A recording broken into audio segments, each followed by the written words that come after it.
I'm Andrew Phillips, Program Director at Pacifica WBAI 99.5 FM in New York City. We call this investigation The Collapse of Banking.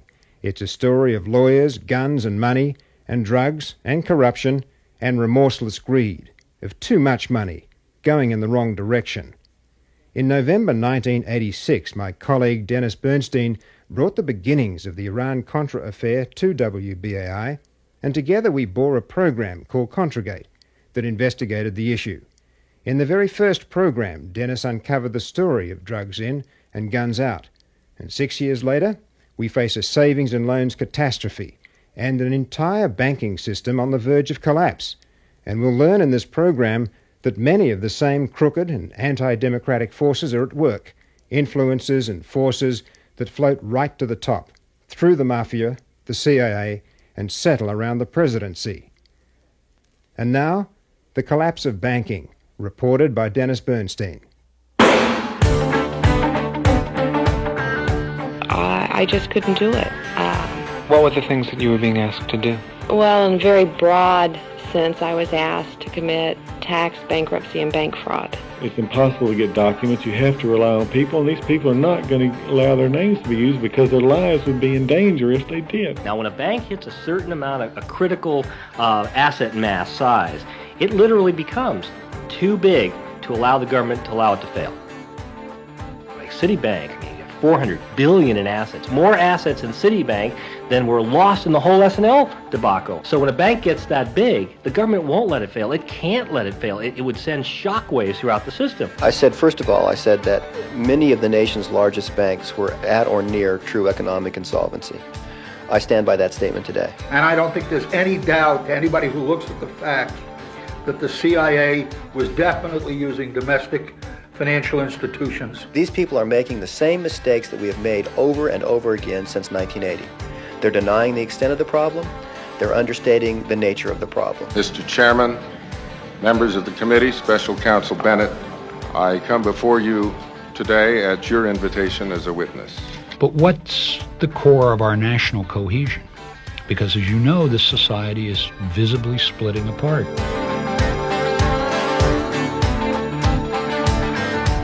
The Collapse of Banking, Part 1, The Great S&L Robbery.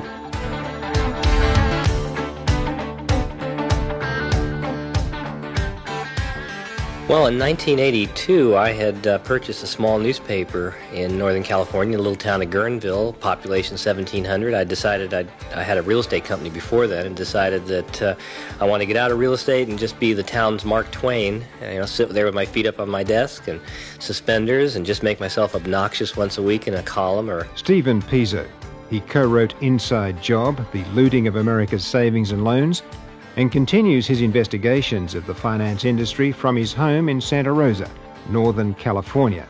So anyway, that was what I intended to do. The paper was going out of business. I figured I didn't know anything about newspapering. I mean, my newspapering experience at that point was I had a paid-up subscription to the Chronicle. My image of being Mark Twain never got off the ground because basically the day I got on the job, I came eyeball to eyeball with a bunch of really worried and scared stockholders from Little Centennial Savings Loan, which had been a little shop that had opened in our town in 1976. It had been formed by a bunch of local folks who had raised the money by selling stock to themselves or one another, buying stock in it, capitalizing it with the $2 million required, and then making home loans in the community. It fit the image of what a savings loan should be. And it operated very conservatively from 76 right up to almost 1982.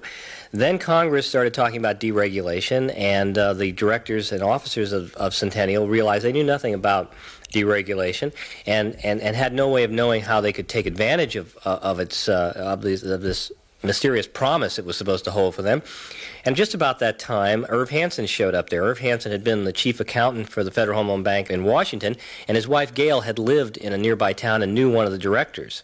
So they knew that they were looking for a new president who could actualize the promise of deregulation for them. And Irv shows up and says, listen, I can take this little Model T and turn it into a Ferrari, and that's what deregulation is all about.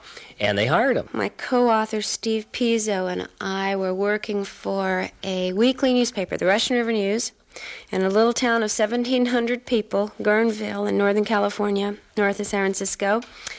And Steve was the editor-publisher. I was his news editor when Mary Fricker. Savings and She Loan co-wrote in our town Inside Job, the just looting went of berserk. America's savings and loans It with was Stephen in late Pizzo. 1982 when they announced that they were going to spend $13 million in cash to buy a construction company.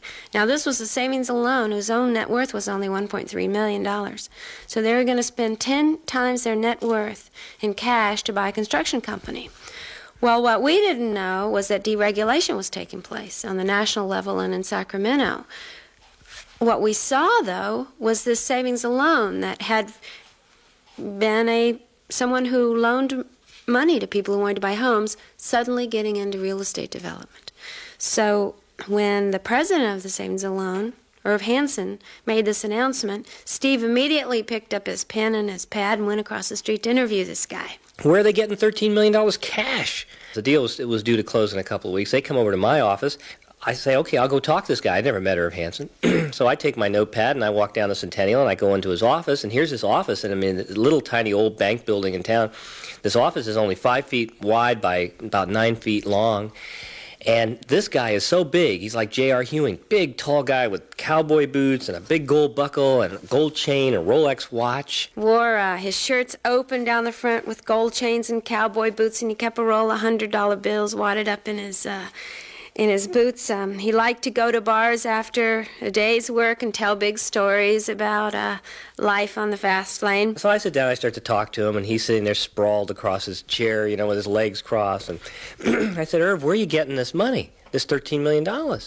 Oh, he says, he waves his hand, he says, East Coast, getting it, East Coast broker deposits, and they changed the subject. A lot of big talk during this whole interview. Having been a real estate broker before I got into this business, I knew one thing. I did not like the idea of a borrower being purchased by a lender, being owned by a lender. In other words, I didn't like the idea that a savings loan was buying a construction company. It removed that whole arm's length relationship when a construction company comes in and says, I want to borrow some money. Suddenly now, this construction company and this savings loan are one. We no longer have that arm's length relationship. We no longer have that kind of critical thinking that goes into lending money to somebody else. Now you're lending it to yourself. I didn't like that. I went back and I wrote a front-page news analysis piece to that effect, just basically saying, this is a bad idea. Well, all hell broke loose. And when that thing hit the street, Hansen sent one of his cronies over to threaten us with lawsuits and that they were going to monitor the withdrawals that day, and if there was a run on the savings loan, we were going to be prosecuted because it was against the law to cause runs. And really became clear I had found a very tender toe, and I became very curious as to why. The reaction was way out of proportion to what it should have been. He began saying something that we would hear from him a lot about deregulation. He would say, great thing about deregulation is that there's going to be enough money in this for everyone. Well, when Steve talked to him that day about how was Centennial Savings, his savings alone, going to be able to afford to buy this construction company and why were they doing it, Irv waved his hand. He said, oh, we're getting money from the East Coast, deposits from the East Coast, and we're going to take advantage of deregulation. Haven't you heard of deregulation? Before Steve had come into the newspaper business, he had been in real estate.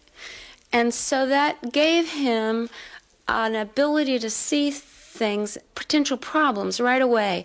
And in this situation, we had a lender, a savings and loan, who was going to be owning a borrower, a construction company. And the conflict of interest there was immediate. Irv Hansen went crazy when the piece came out, threatened to sue. It was the beginning of 3 years of trouble between Centennial Savings and this little newspaper, the Russian River News. And that was what started the investigation. The next thing I learned was that 2 organized crime figures were borrowing money at Centennial. How I found that out was just simply by running these borrowers' names through my computer database that hooks up to newspaper databases, CompuServe. It cost me $10 a month. No, it's not fancy. It's not expensive. And it started to spit out stories about these 2 characters and their ties in the past to organized crime, mafia, regular mainline mafia families. High living, they bought themselves an airplane, they threw themselves a huge $150,000 Christmas party at the Santa Rosa Veterans Hall here, where it was a 12-course meal, each course announced with Roman trumpets.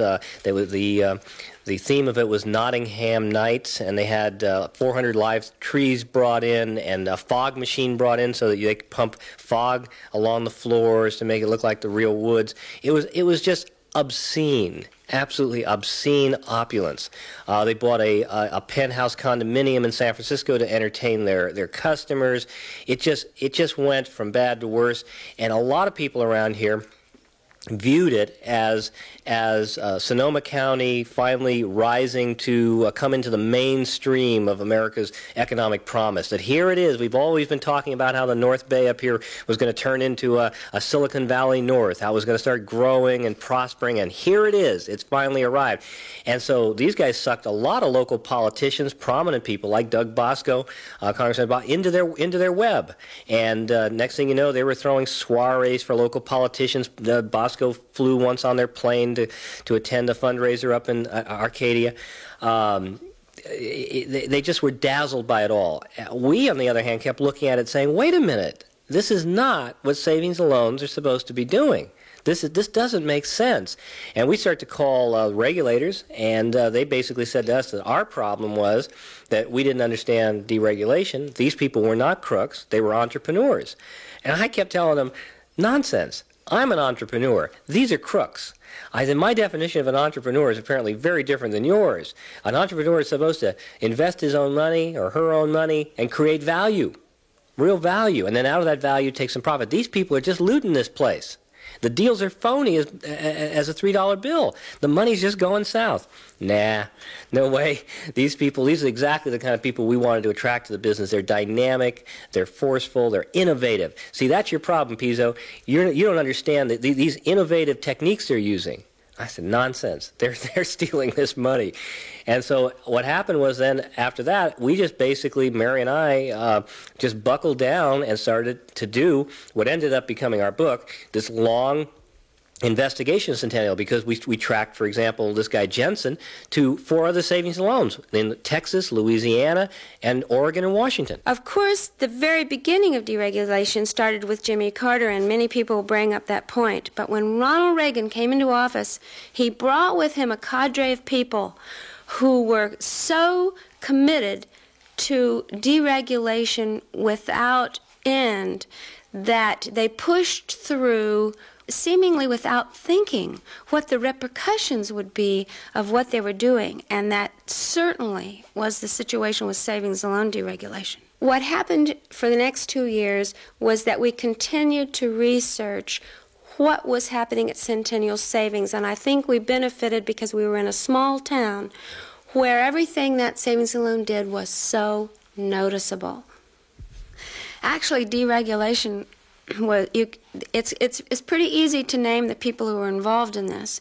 We did have in the White House Ronald Reagan, and in the executive branch, key figures were Don Regan, David Stockman, and George Bush. Reagan put Bush in charge of his deregulation plan.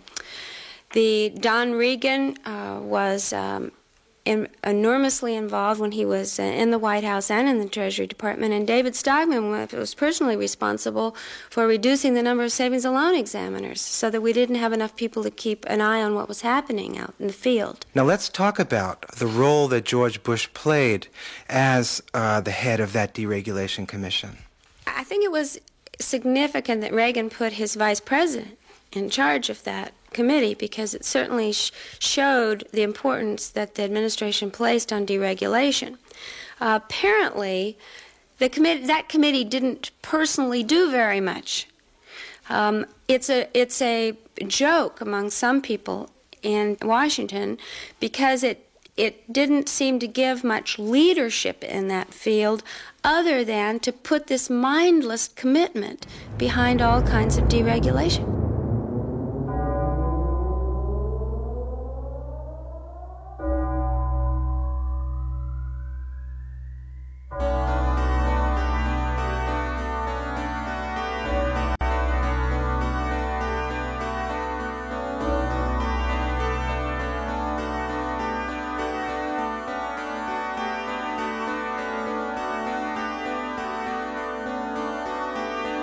Reagan's philosophy, which has been repeated a number of times, was that deregulation means fewer examiners, not more examiners.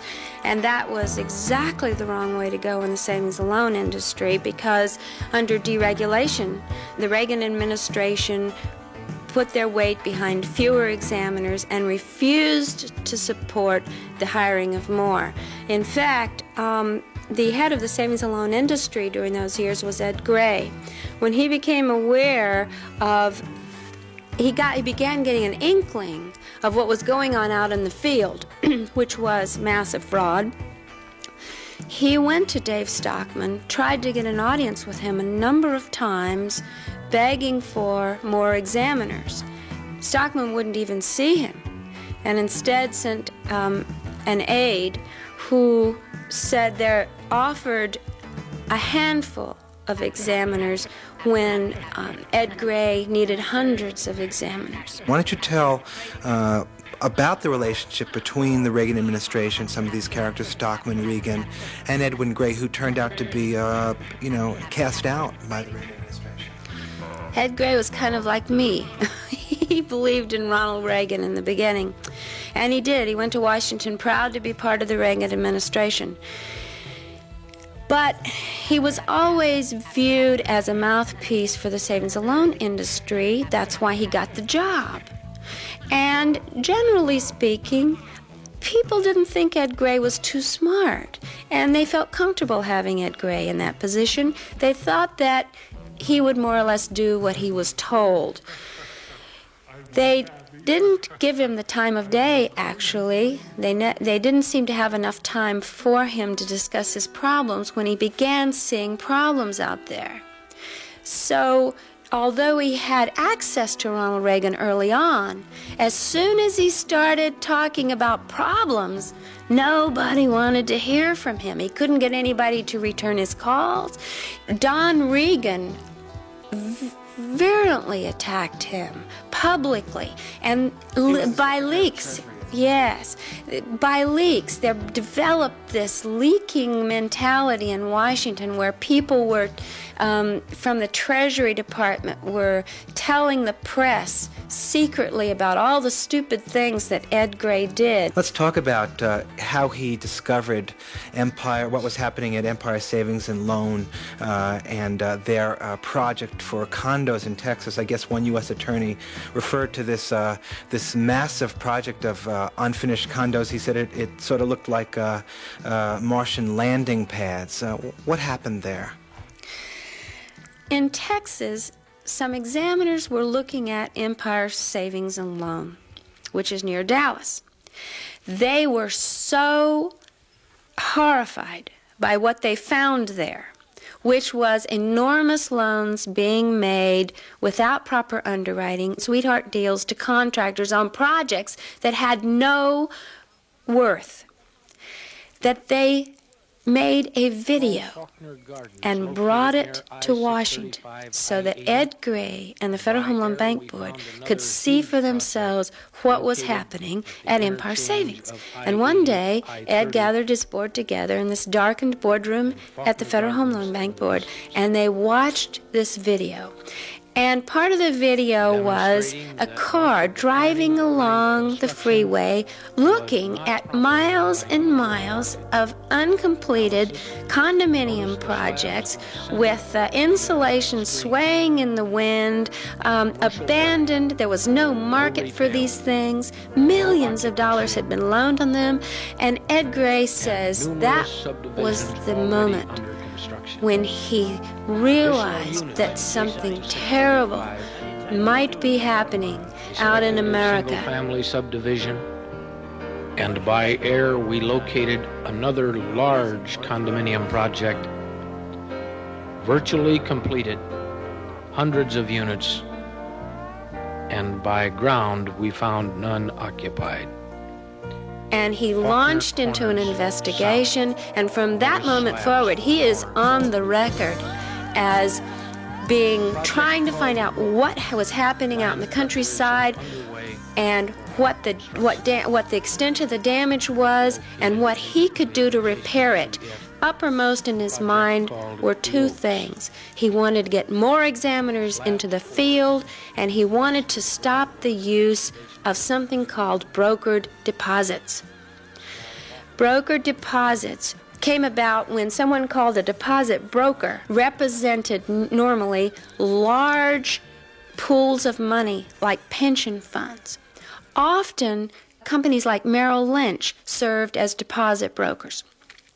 They invested this money, these huge pools of money, for institutional investors. And what they liked to do was search the country every day for whatever bank or savings loan was offering the best interest rate that day on insured CDs. And they would put their money in that institution. And when those CDs came due, they would then search the country again for the best interest rate and move their money to wherever the best interest rate was. What this meant, in practical terms, was that a savings loan could attract all the money it wanted if it was willing to pay a high enough interest rate. Now, the use of broker deposits had been controlled and limited until 1982, but all limits were removed in 1982.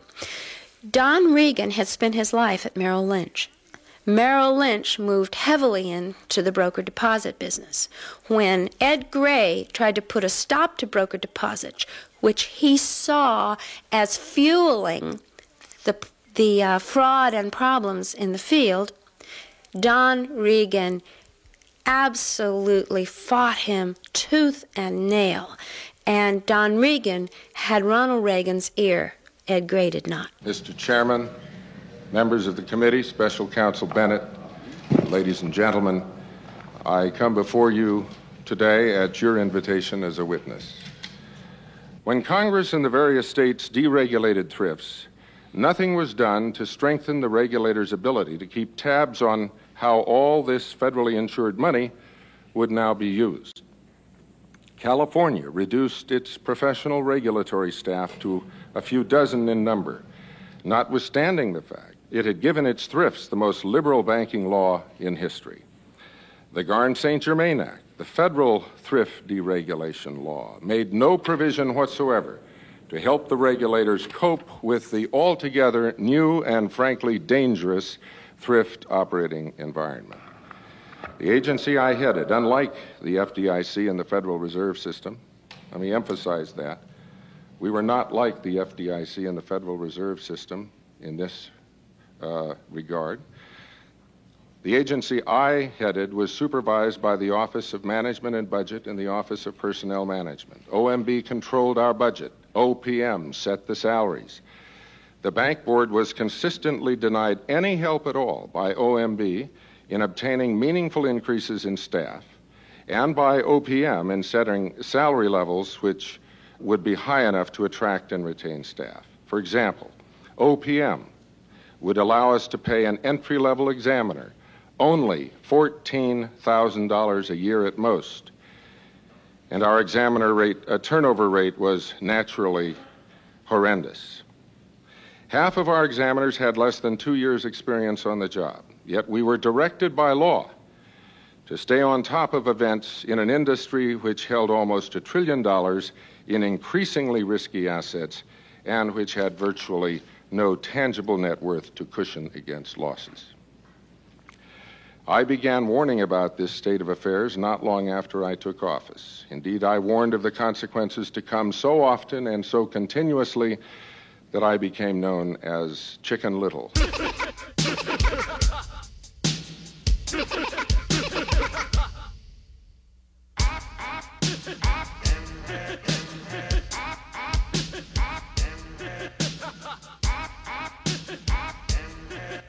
Deregulation was complicated, of course. It meant a lot of different things, but there were 4 key things that deregulation did that really had the enormous effect that we're seeing today. If I can just go over those briefly, I think it helps to understand.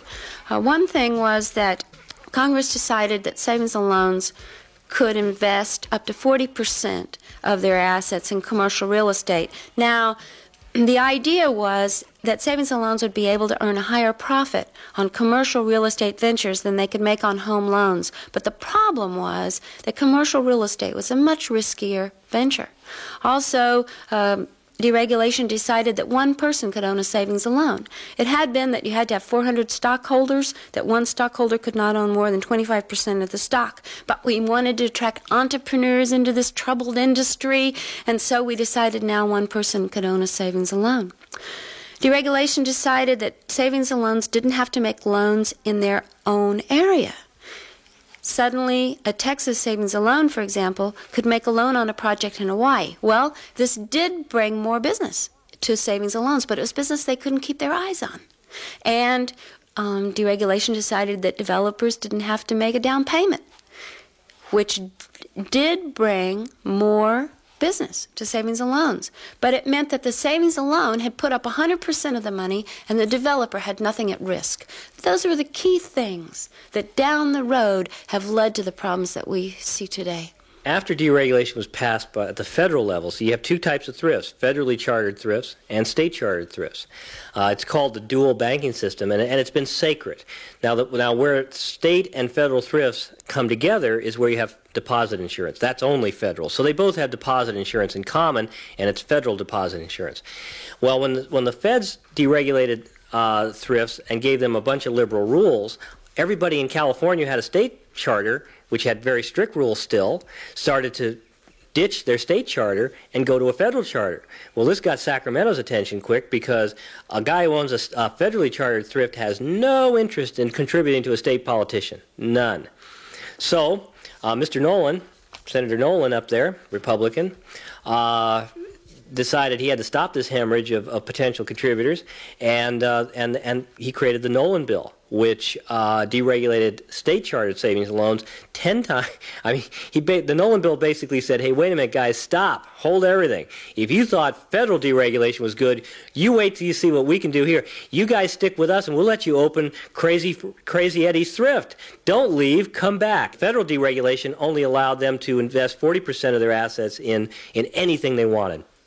The Nolan Bill let them invest 100%. So every dollar they get as a deposit, they could invest in anything they wanted. No problem. Well, it worked. They came flocking back. And to compound the problem, they hired a guy by the name of Larry Taggart to be Savings Loan Commissioner in California. Well, Larry Taggart was a guy who never saw a thrift application he didn't like. In 400 days in office, he approved 200 of them. 200 new applications. Now, how much due diligence can you do when you're, I mean, that's basically not enough time to just sign these things, much less to look at the people behind them. It became easier to get a charter to run a savings loan in California by a big factor than it was to get a casino license in Nevada. At least in Nevada, you have to pass an investigation. Here, they didn't even investigate you. One guy down south, Robert Ferrante, just a couple of months after a mafia hitman had filled him full of bullets in the parking lot of his office, not killing him, he was granted a charter to open his own savings loan here in California, even though the newspapers were full of this. Stephen Pizzo, co-author with Mary Fricker of Inside Job, The Looting of America's Savings and Loans, speaking on the collapse of banking. If you'd like your own complete copy of this groundbreaking documentary series, and a copy of the book Simon & Schuster refused to publish, Pete Bruton's expose of the S&L and banking crisis called the Mafia, CIA and George Bush, call this toll-free number now, 1-800-USA-1963. That's 1-800-USA-1963.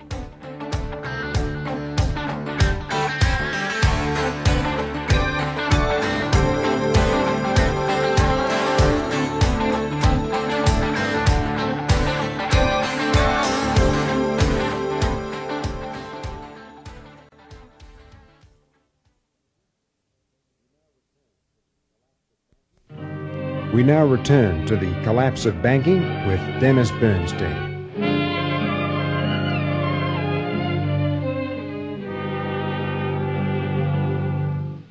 They used to tell me I was building a dream, and so I followed the mob.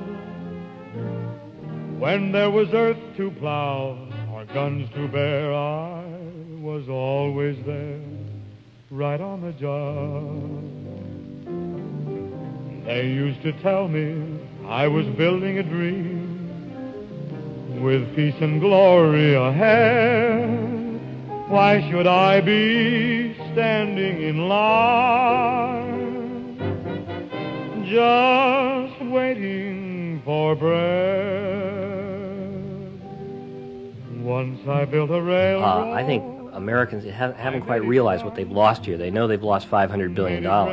They've lost something a lot more significant than that. When, after the Second World War, this country experienced an economic boom that lasted up into the 70s. And what fueled that boom was not Bank of America or Citibank or Manny Hanny that was loaning to blue-collar and gray-collar people out here so that they could invest in homes and businesses and such. No, it was your local S&L that had no choice but to make home loans to people, and so they made the home loans to people who were coming back from the war, who were buying their very first house, their starter home, took a chance with these people. Because they had no choice. That was their customer. Either they had that customer or they had nothing. And in the process of doing that, blue-collar folks got a piece of the American dream. They got something for the first time that had been kept away from them for decades. Equity. Finance writer and researcher Stephen Pisa. The rock for once, and that equity grew.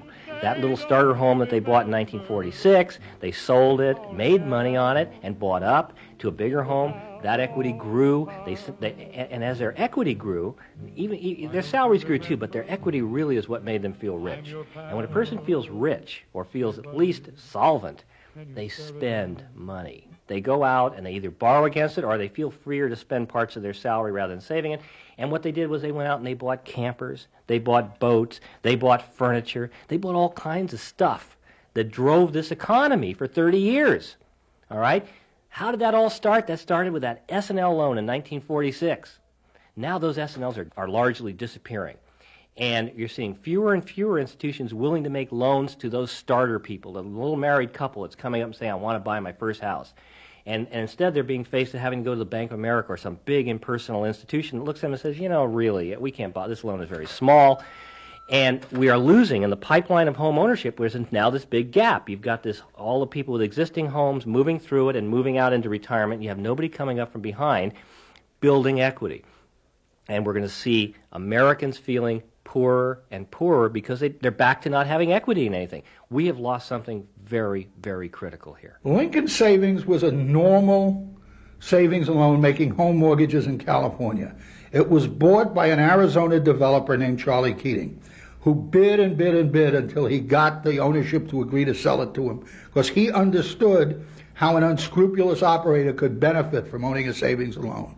As soon as Keating bought it, it stopped making mortgages and started making development loans, investments in stock schemes, and in other projects that really were not meant to be done by savings and loans, but which a new law passed in California had made possible. Stan Strachan, editor and publisher of National Mortgage News, incorporating the National Thrift News, based in New York City. So they put money in hotels in Detroit. They put money in hotels in Arizona, in raw land sales in Arizona and in California. And the money was put out in tens of millions of dollar chunks. Phony accounting was used to demonstrate that they were making profits on these deals, when in fact it was the S&L funding and paying itself. Huge amounts of money were funneled off into the development company and into salaries for Keating and his people. And my guess would be that something on the order of $600 or $700 million actually disappeared and was funneled out. But the losses will be $2 billion because the S&L bought land that was worthless, bought hotels that were worthless. A hotel was built in Phoenix called the Phoenician, which was Charlie Keating's monument to himself, cost hundreds of millions of dollars to build, and now is owned by Kuwaitis because they were his investment partners in it, and they wound up getting it for far less than the cost to the American taxpayer. Well, Charles Keating was, the easiest way to describe him is that he's a financial Elmer Gantry. Here was a fellow who had all kinds of pretenses of being a very wise and able business person, but in fact, he was not. He went out and used federally insured deposits to fund an exorbitant lifestyle, to create offshore companies through which lots and lots of money disappeared. And he was very typical of the people. You see people like him, and then Don Dixon down in Texas, a man who had $1 billion shop, $1 billion S&L, that when it failed, regulators came in and discovered that 96% of the loans that this S&L had made, 96% of their loans were in default. Now, how do you do that? Unless none of those loans were ever intended to be repaid, which in fact was the case. Right now, the chairman of the Federal Reserve Board, Alan Greenspan, is busy deregulating, I guess technically, the banks. What role did Alan Greenspan play back then in terms of bringing Charles Keating to Washington as the S&L banker of the future?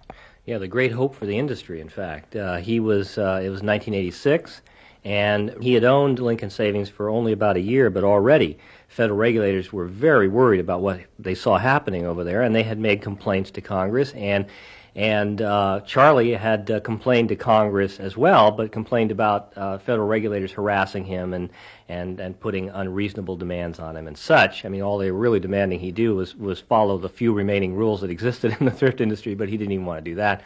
So there were hearings at the House Banking Committee, and Alan Greenspan came and testified on behalf of Charles Keating. He was under Charles Keating's employ at the time. Keating had hired him as a consultant for him, and he had written a letter to Congress and had also written a letter to Ed Gray, who was the chairman of the Federal Home Loan Bank, the chief S&L regulator for the country at the time, saying basically, the trouble with you, Ed, is you worry too much.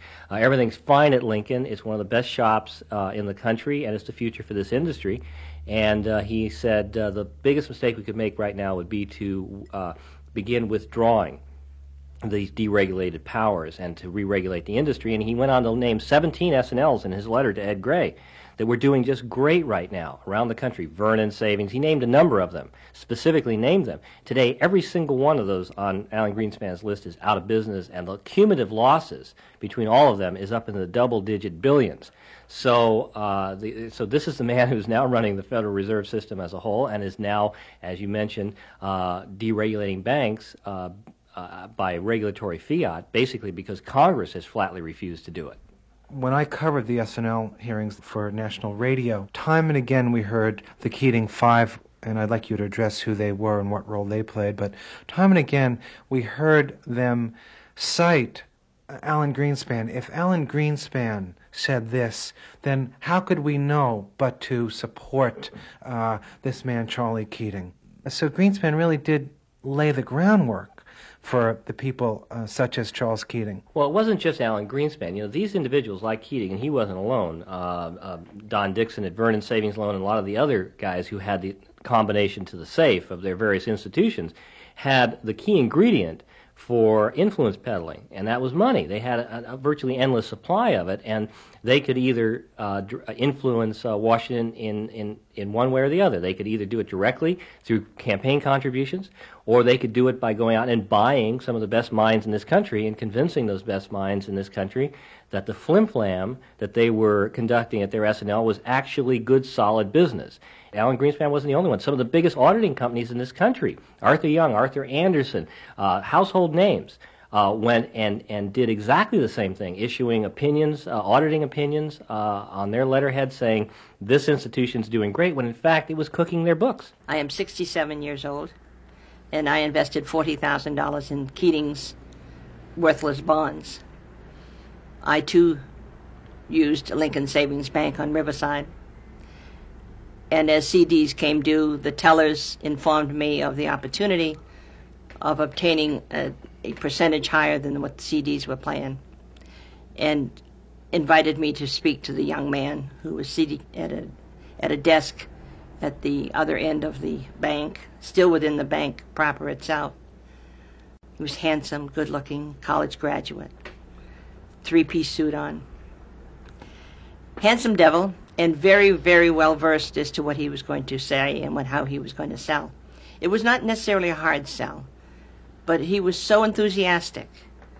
And the prospectus identified Keating's worth as $5 billion. And I figured, how could I lose $40,000 in the $5 billion business? Silly me. Mm-hmm.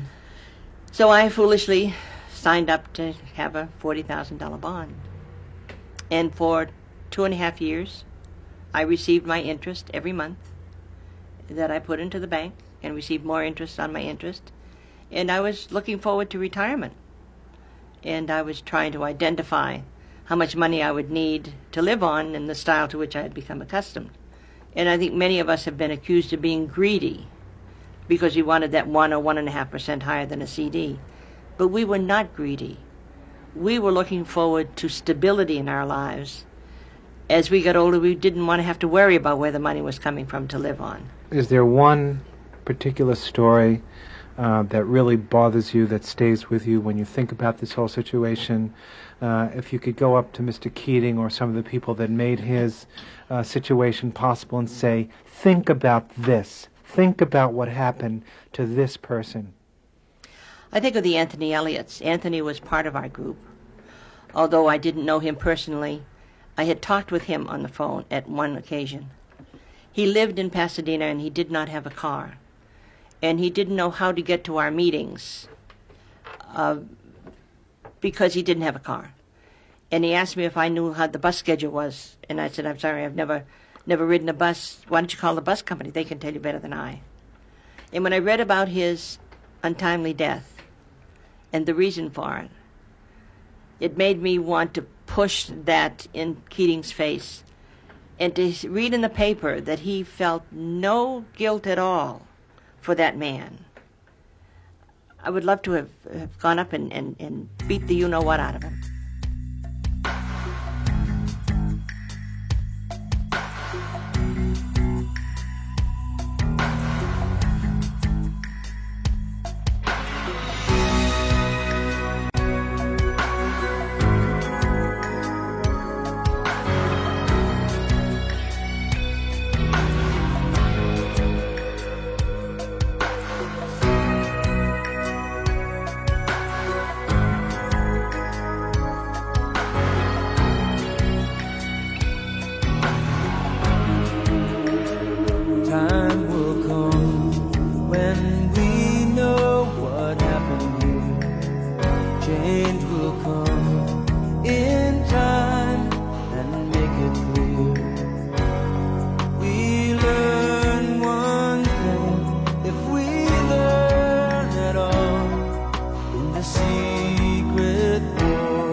You know, Anthony Elliot, you say untimely death. What he did is he took his own life. That's right.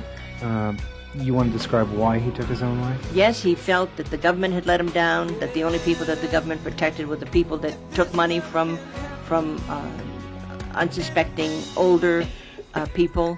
He felt that he had nothing else to live for. His entire life was shrouded in giving something to children. He was dedicated to child help here in Woodland Hills that cares for abused children. And when he felt that he had lost all of his money, and he had even given his house to child help, that he couldn't even borrow against his house to live on, he was trying to live on a Social Security check that was less than $300 a month. He felt he could not live any further. and he took his own life. And on Thanksgiving Day 1990 he wrote, "There is nothing left for me of things that used to be. Government is supposed to serve and protect, but who? Those who can gather the most savings from retired people? It takes billions to fill the pockets of the spendocrats. I've had enough of this wearing world." And this is the note he left on Thanksgiving 1990. That's correct. There was an organization in Arkansas that raised money and used that money to support efforts to help abused and neglected children in the state. And one of the things they did with their money was invest it in what they were told. Ilona Hange works with the Consumer Fightback campaign, ACORN, the Association of Community Organizations for Reform Now. Put your money because you'll get a good return. It's safe. You know, it's safe as the U.S. government. And that savings and loan turned out to be Silverado, which, as we all know, is not only belly up, but belly up with the assistance of Neil Bush and all of the weight that that name carries. And as a result of that belly up situation, this organization in Arkansas lost some $70,000 to $90,000 that could have gone to the care and efforts toward helping abused and neglected children. That's just one example. Many other examples. I mean, that's not unique to Little Rock. That's happening everywhere. And it gets even more personal than that. When you think about individuals, families who've worked very hard all their lives, I'll just use my family as an example. My husband and I, I'm 48, he's 54, he's worked 33 years for the same company. We happen to own our own home because we bought it a long time ago. We've got 4 daughters, 2 of whom are still living at home, 2 of whom are married and living on their own with their spouses. All of the spouses work, all of, the daughters and the spouses all work, make a decent income, but yet and still in Little Rock, Arkansas, because the property values have been inflated so unrealistically, they cannot afford to buy a home, and so they live in subsidized housing. They have no hope of any time in the near future of owning a home. And that's just one example from Little Rock, Arkansas. And you can multiply that by the hundreds and the thousands and think about the families where people are living stacked on top of each other because, used to an extended family was a fine thing, and it still is a fine thing. But you want it a little more extended than laying right on top of each other, 5 to a bed or whatever. Deregulation was the best thing that happened to the mob since Prohibition, and the interesting thing about its timing was that in 1981, when they were arguing, while the Garden St. Germain legislation was moving its way through Congress, because they never really argued about it, the skids had been greased by the U.S. League with plenty of money, and it was sliding right on through. It was around the same time that the government finally started to squeeze these cockroaches, the organized crime figures, out of some of these pension funds, particularly the Central States, Teamsters Central States Fund. They had been trying to get these people out of the Central States Fund for years, and they started to finally put some of these receivers in some of these locals, keep an eye on these things. And the mob was being increasingly denied access to its normal watering hole, which was the Teamsters Pension Fund money. They were looking around for another watering hole, and it was just pure luck. I mean, they had no hand in getting deregulation passed, but it was just perfect timing for them. It was almost a perfect overlap from the time they got squeezed out of the pension funds until the time thrifts were deregulated, and they hit the ground running. I mean, we have the desk diaries of one New York mob associate, Mario Renda, that shows him making notes in his diary in 1981, memorializing the progress of the Garden St. Germain legislation. We later, and what it was going to mean to him and his clients, and we later tracked him and his wise guy buddies to about 130 thrifts around this country. Every one of them is out of business now. I guess you found it rather ironic that it was St. Germain, on the one hand, who was the head of the the hearings, or who led the hearings in Texas that led the hearings into the bank scandals there, who then went ahead, knowing what he knew about the scandals and what was going on with the banks. He's the one who led the way to deregulation in Congress. Yeah, you really have only two possible explanations for this kind of behavior. Now one is that this guy is brain dead and simply didn't remember anything that occurred 6 years earlier. I don't believe that. And he got to office. He was smart enough to get to office.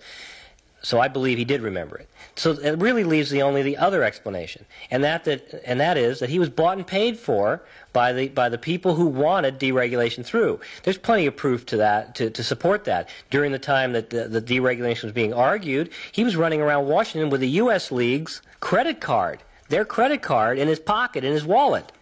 And the U.S. League is the main lobby group for savings and loans. And they have a $30 million a year budget, or did in those days. They have a much smaller budget now.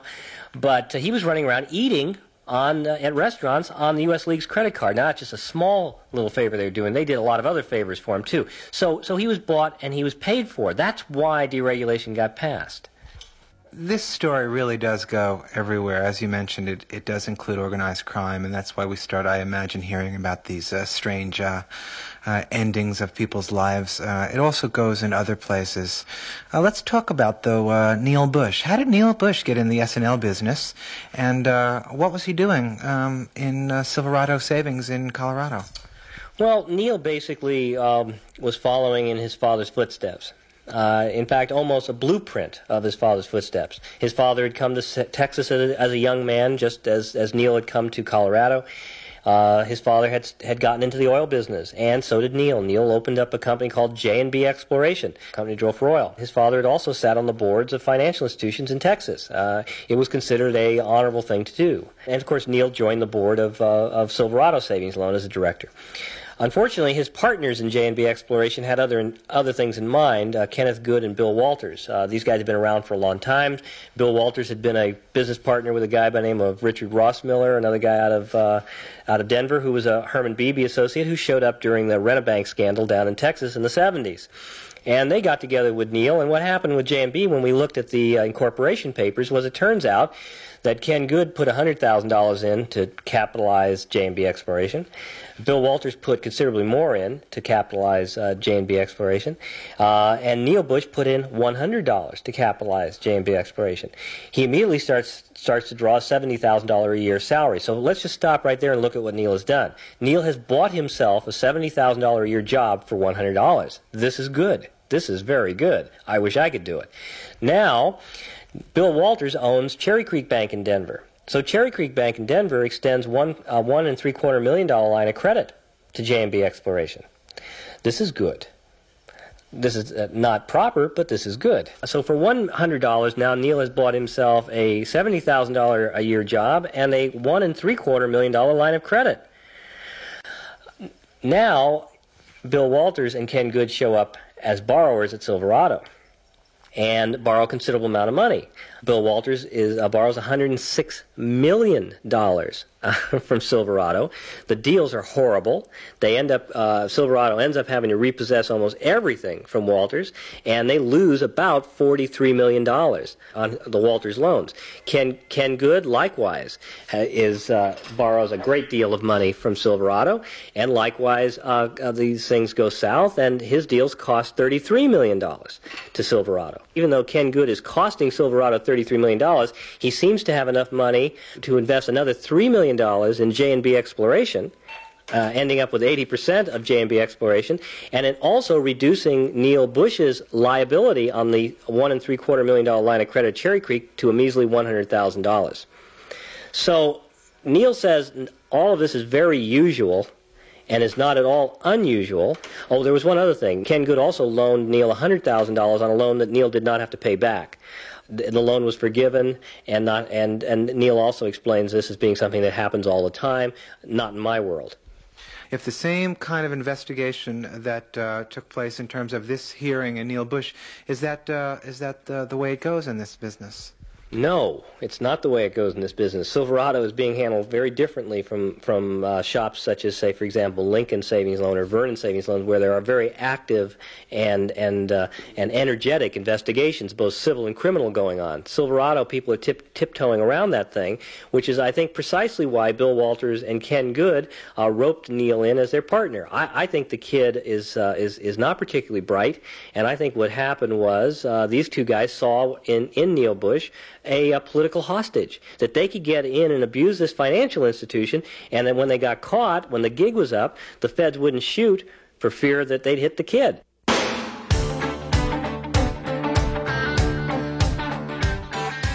You've been listening to The Collapse of Banking. If you'd like your own complete copy of this groundbreaking documentary series and a copy of the book Simon & Schuster refused to publish, Pete Bruton's expose of the S&L and banking crisis called The Mafia, CIA and George Bush, call this toll-free number now, 1-800-USA-1963. That's 1-800-USA-1963. The Collapse of Banking was produced by Dennis Bernstein and Andrew Phillips.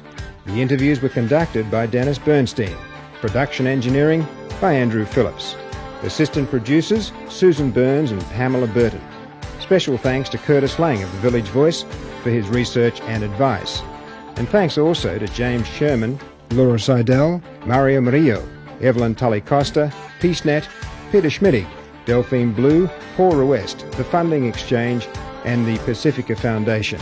Also, WBAI General Manager Valerie Van Isla. The Collapse of Banking is part of WBAI's continuing commitment to bring the best of progressive, investigative radio reporting to the widest possible audience.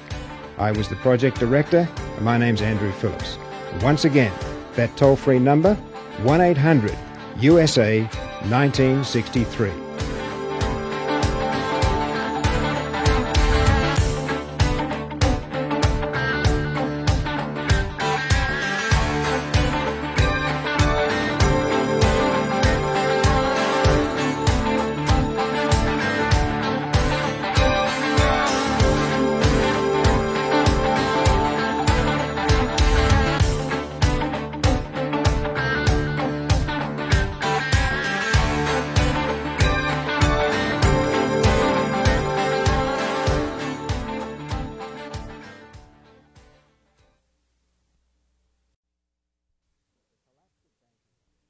The Collapse of Banking.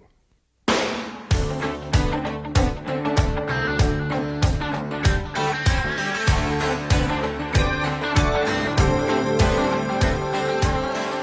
impossible to get documents. You have to rely on people, and these people are not going to allow their names to be used because their lives would be in danger if they did. And I don't think there's any doubt to anybody who looks at the facts that the CIA was definitely using domestic financial institutions for its own ends in covert operations and elsewhere.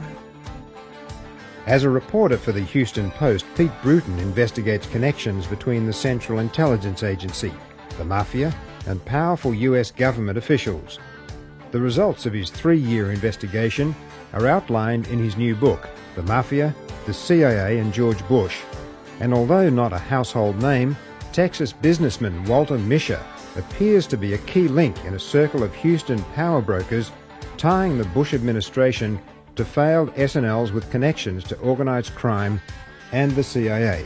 I'd done some organized crime stories, and in talking to some of the people in Houston that are familiar with organized crime, you keep hearing over again, well, you know, Walter Mischer, of course, is connected to these people.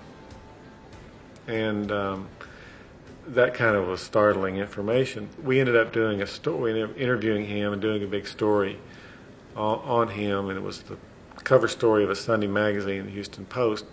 And in that story, in our interview, he admitted that he had actually met and had business discussions with Carlos Marcello, the New Orleans Mafia boss. And we thought that was pretty interesting.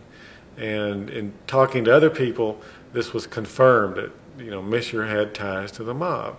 All right, now let's be clear. We're talking about somebody who's a Houston mover and shaker who has some kind of substantial relationship with the Bush family. His son went to school with one of the Bush children, George Bush, and recently, and his wife went, and the First Lady went over and had some kind of tea or meeting with Mr. Mischer's only daughter.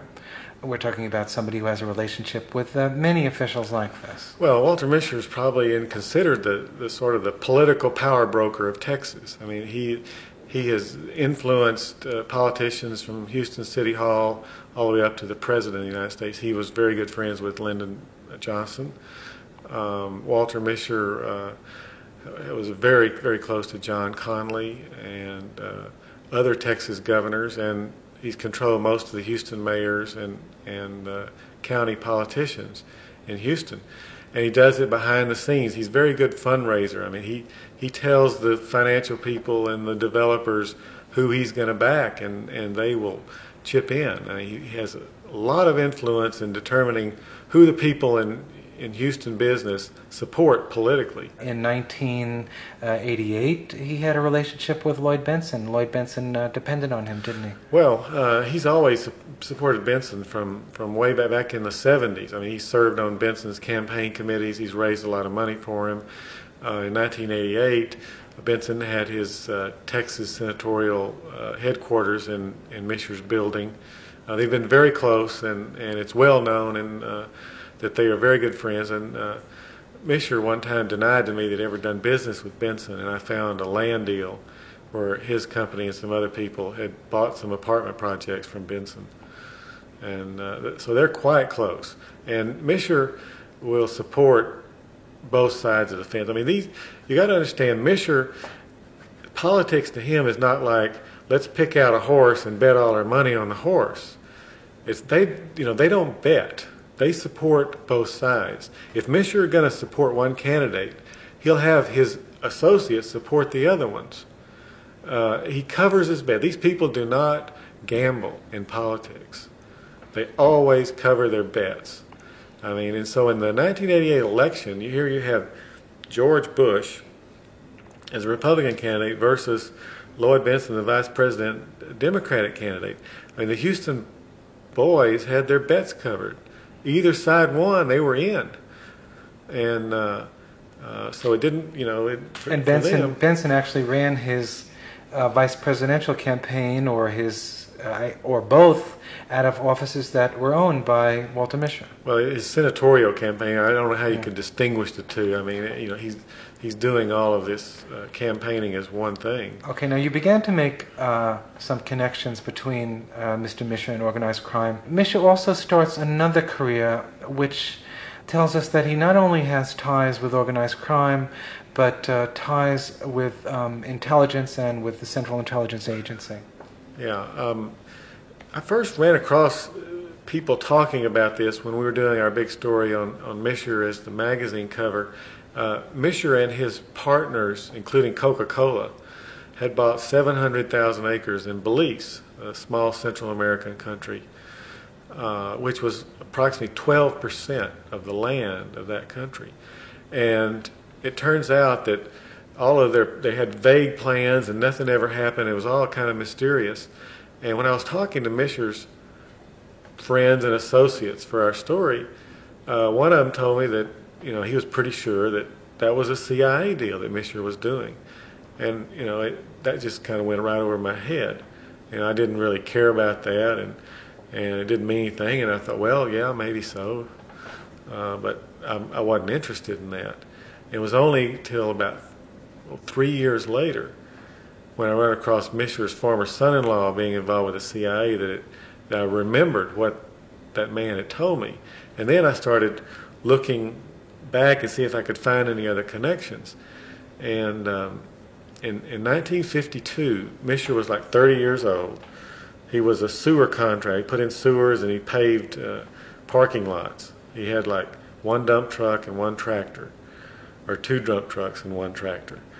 And and he was very small time. But in 1952, Mischer bought into, depending on whether you believe the first time he talked to me, the second time, he either bought into some paper mills or sawmills in Honduras. And then he sold them in either 54 or 55 to Clint Murchison Jr. At the same time, in 1952, he buys into 26,000 acres in far west Texas, even west of Big Bend National Park on the Rio Grande. And why is he doing that? That's the question. What's going on here? Well, if you look back, what was happening in Honduras in 1952? That's where the CIA and United Fruit Company were planning a coup, basically, of Guatemala, because the liberal government, the Arbenz government, had taken over and were doing land reforms and had nationalized a lot of United Fruit land. United Fruit wanted them out. United Fruit had connections to the CIA through the Dulleses. And the CIA decided they were going to get involved with this. And they began training people in Honduras and Nicaragua in 52 and 53. And here Mischer goes down there, and when I asked him about this, he even admitted to meeting Somoza, the dictator of Nicaragua. This is the last dictator's father, Anastasio Somoza Garcia. And, I found that just unbelievable. Here's a 30-year-old sewer contractor, with 2 dump trucks and a tractor, owning paper mills in Honduras and hobnobbing with the dictator of Nicaragua. And at the same time, he's buying land, lots of land out on the border with Texas and Mexico. Land that later we find out there's a CIA landing strip right next to it that they were doing guns for drugs into. And I was told by a number of people that Walter Mischer controlled this landing strip. And who'd he sell it to? Who'd he sell his sawmill or paper mill investment after the coup had taken place? He sells it to Clint Murchison Jr., who has documented ties, on-the-record ties to the CIA. A CIA agent named Robert Cincy testified in court that Clint Murchison Jr. had helped him over in Africa trying to work on some satellite tracking stations. And there's also another connection out in California, a company that some California journalists, Mary Fricker and Steve Pizzo, found out was doing work and a cover for the CIA, and who turns up on the board but Clint Murchison Jr. So here we have, back in 52 already, it really looks like it's circumstantial evidence, but it's highly suspect that something else is going on. When you throw it in also with his current project in Belize, and you find out that his son-in-law's attorney was talking to Oliver North about a project in Belize. At the same time, the CIA was training Contras in Belize. And they're buying, 12% of the land mass in the country. It just all fits together.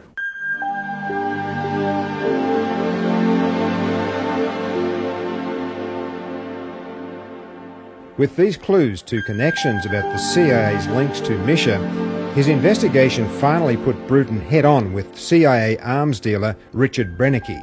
He's telling me a story about a landing strip in Texas that, guns for drugs. It was CIA and maybe even some Israeli involvement. And so I pulled out a piece of yellow legal paper and I slapped it down on his desk. I said, draw me a picture.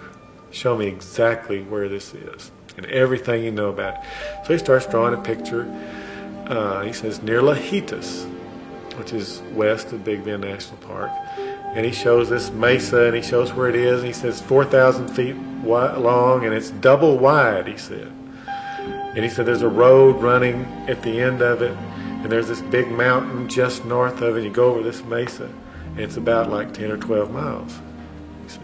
So I take that piece of paper, and I go back to Houston with it, and I'm very frustrated because that's about all I've got in my hands that I can double check that Brennecke told me. I said, if this doesn't check out, I'm blowing Brennecke off. I'm not going to anything, that's it. So the first thing I do, I get some topographic maps, the USGS Class A 7.5-minute topos of that area that have everything on it. I used to work making these maps.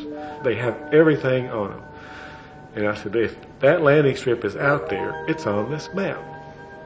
I get the map out, no landing strip. So I'm talking to Rebecca about this, you know, and she said, I really believe Brennicky. I think he knows what he's talking about. I said, the only other thing is to either go out there or get the aerial photographs that the USGS uses to make these maps. So I do that. I order them. And I get a stereoscope. You know, you can take these aerial photographs and you can look at them with a stereoscope and it pops up at you at 3D. So I'm looking on the map, on the photographs. You know, I'm following out from Lajitas, and you go over this big mesa, and here's this little mountain, and there the landing strip was. I mean, exactly the way he described it. And it's not on the topographic map. And so then I went out there, and it was exactly the way he had described it. Not only that, there had been tremendous activity there. There were holes and burn piles and roads, and the county actually maintains a fairly good road. Even though it's the middle of nowhere, there's nothing around there. You could get a big fuel truck or water truck up there. And one of the things that struck me, I went out there with another Post reporter who was familiar with that area, were these huge tire tracks that were running parallel to on both sides of the runway, which was, as Brennicky described it, double wide, and it was 4,000 feet long. The 4,000 feet is very significant. If you look at most of the other runways, dirt runways in that area, they were like 2,000 feet to accommodate, you know, a little single-engine Cessna or something like that. Well, why 4,000 feet? Well, 4,000 feet was because they were flying C-130s into there. And the minimum takeoff of fully loaded C-130 is 3,700 feet. So you just got barely enough, and this is on the only flat area within miles of this place. It's the only flat area, but there are no sudden rises on either side of the runway, so you can get a fully loaded C-130 in and out of there pretty easy. I started talking to people in that area, lawmen. You know, some of them wouldn't talk. Finally got it confirmed that, you know, what Brennicky had said that it was used for, that it was, you know, guns and drugs. Bruton outlines how Mischer uses power for his own purpose and makes connections between the mafia, the CIA, and high-ranking U.S. government officials. Mischer, we don't know how, he's a man of mystery. Sometime back in the 40s or 50s, became involved with both the mafia and the CIA. And he's a middleman. I mean, he's a functionary that flows back and forth between these entities and politicians and banks. And his power derives from the fact that he has these connections to the mafia and to the CIA and to politicians. And Mischer's connection to Bush, although there are some personal connections, I mean, Mischer says he's known Bush for a long time but doesn't know him well. You look and you see that, you know, you have Bush visiting his daughter. You have them both socializing at the Houston Country Club. You got them both and their families involved in the ritziest private school in Houston. But when the real connections between Bush and Mischer are people like Robert Mosbacher, who is, you know, Bush's campaign finance chairman, you know, his money man. And Mischer bought over 5,000 acres from Mosbacher and his partners one time. Mischer and Bush and a man named Albert Belfay, who was the father of the Republican Party in Houston that Bush called his mentor. And you find Albert Belfay doing business with Mischer and his son-in-law. It's Mischer and Bush and a man named Jimmy Lyon, who is the father of the right-wing Republicans in Houston, had a bank called River Oaks Bank and Trust. Both of them doing business with Jimmy Lyon. It's Mischer and a county judge in Houston named John Lindsay and Bush. Lindsay's between them both. You can take a number of, it's even like Lloyd Benson. I mean, Bush and Benson were, you know, tennis partners at the Houston Country Club. It's Mischer and a mobster named Herman K. Beebe and Beebe's partner named Harvey McLean, and then McLean to Bush. McLean worked on Bush's 1980 campaign. They had a long conversation together in New Orleans in 1980. And McLean started a little bank in Washington, D.C. called Palmer National Bank that was doing favors for Republicans and helping the Contras and also doing deals with Herman K. Beebe. I mean, it's the circle. It's this circle of Houston businessmen that both Bush and Benson are part of and Misher is part of. It's Misher and one of his right-hand men named Jack Trotter and a man named William Blakemore, a Midland oil man who's very close then to Bush. So you can draw you see all these connections, and it goes to political power. And so even though you don't see Misher and Bush going out drinking together, they have these very, very strong connections. I think Misher is probably used to be anyway, one of the most, if not the most powerful man in this country, and very few people outside Texas knew about him. All right, let's go to the title of your book, and let's see if we can cut to the quick here. The title is The Mafia, the CIA, and George Bush.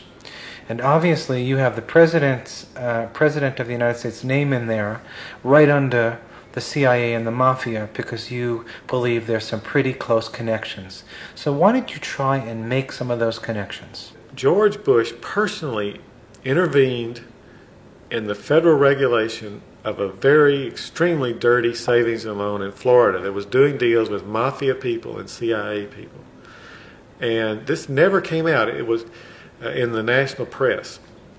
I found it in the Miami Review, which is a legal magazine in Miami. They were covering the trial of some of the executives of Sunrise Savings, which is out of Boynton Beach, Florida, north of Miami. And at that time, Sunrise Savings was one of the largest failures in the country. Its failure cost taxpayers about $700 million. In 1988, the federal officials responsible for keeping track of the assets of failed savings and loans said 4/5 of all the assets they were dealing with in failed savings loans were out of Sunrise Savings. Sunrise Savings was making loans to Ray Corona, CIA and Mafia-connected banker.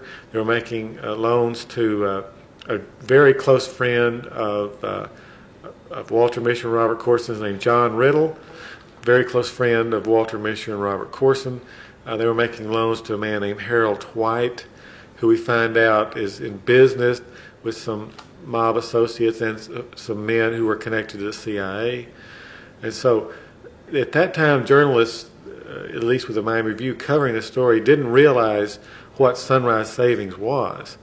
And apparently no one else picked up on this. But the story was, and it was confirmed to me by someone who has personal knowledge of it, and it was testified to at the trial, was that the chief executive officer of Sunrise went to George Bush when he was vice president, went to his office, complained about the federal regulators cracking down on Sunrise Savings. Bush called in the person a woman underneath Ed Gray, who headed the Federal Home Loan Bank Board, and dressed her down and told her to back off of Sunrise Savings. It later failed, cost us $700 million and millions of dollars to people with connections to the Mafia and the CIA. This has never come out. I mean, here we have Bush personally intervening in the failure, in a savings and loan whose failure cost taxpayers $700 million. Of course, the more notorious connections are to Neil Bush and Silverado Savings. But we have also the connection of George Bush to Misher, who then is involved in a number of failed savings and loans.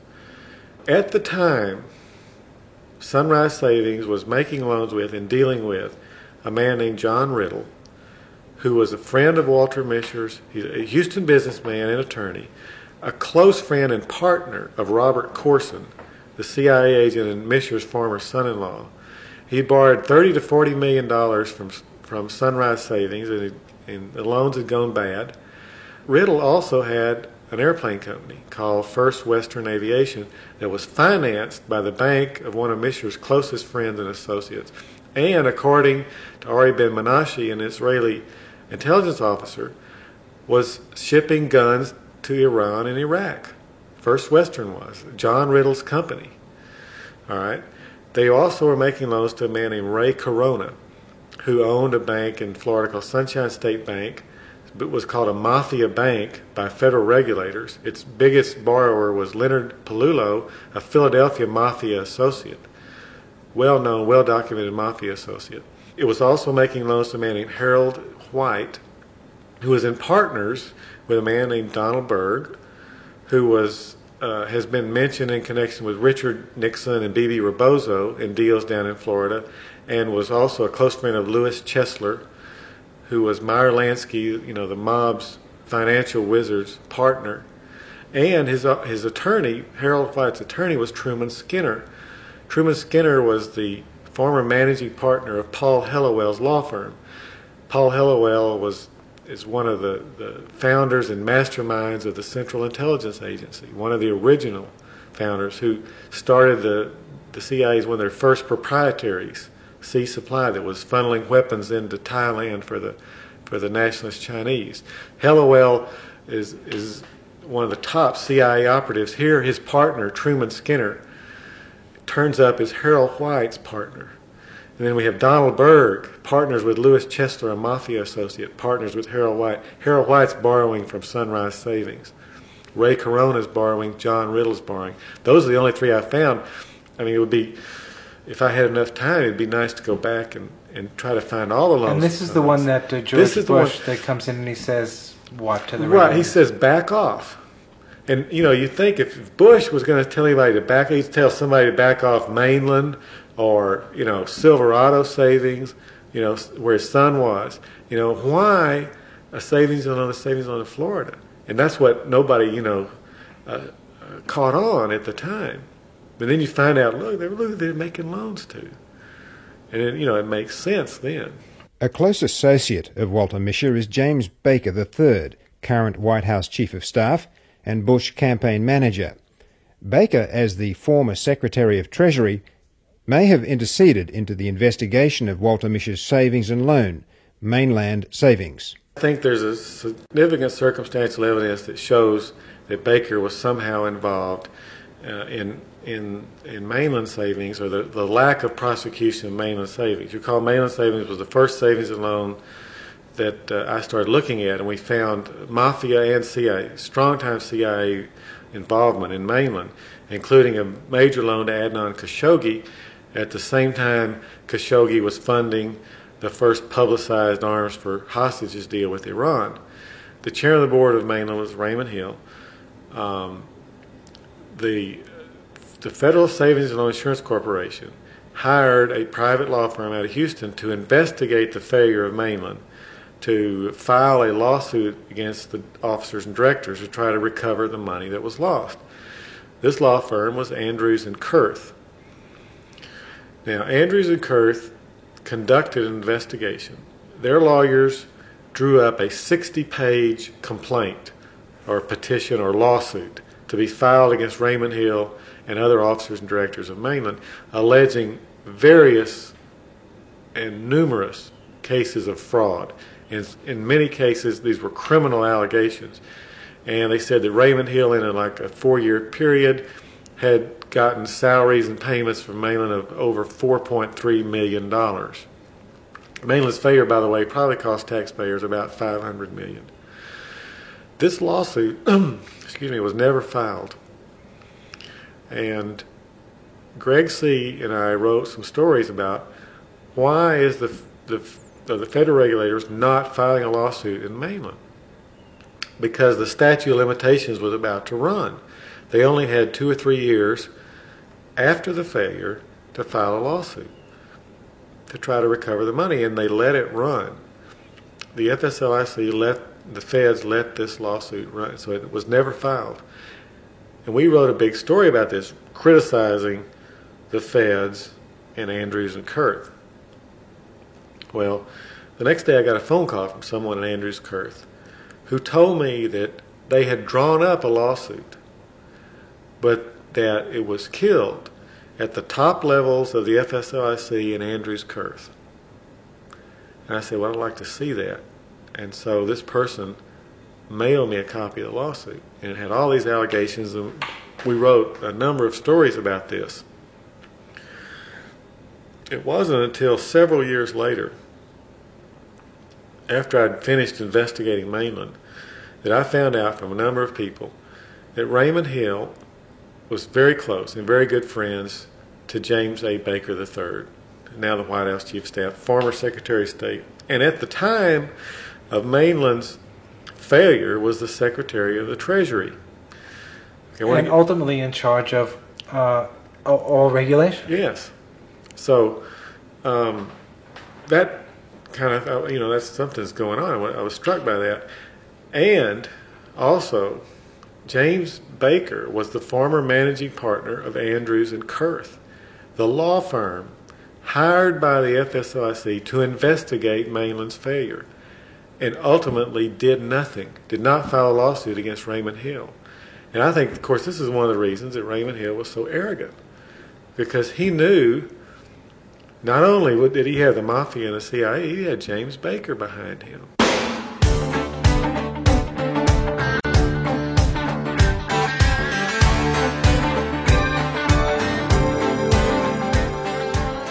If you'd like your own complete copy of this groundbreaking documentary series and a copy of the book Simon & Schuster refused to publish, Pete Bruton's expose of the S&L and banking crisis called the Mafia, CIA and George Bush, call this toll-free number now, 1-800-USA-1963. That's 1-800-USA-1963.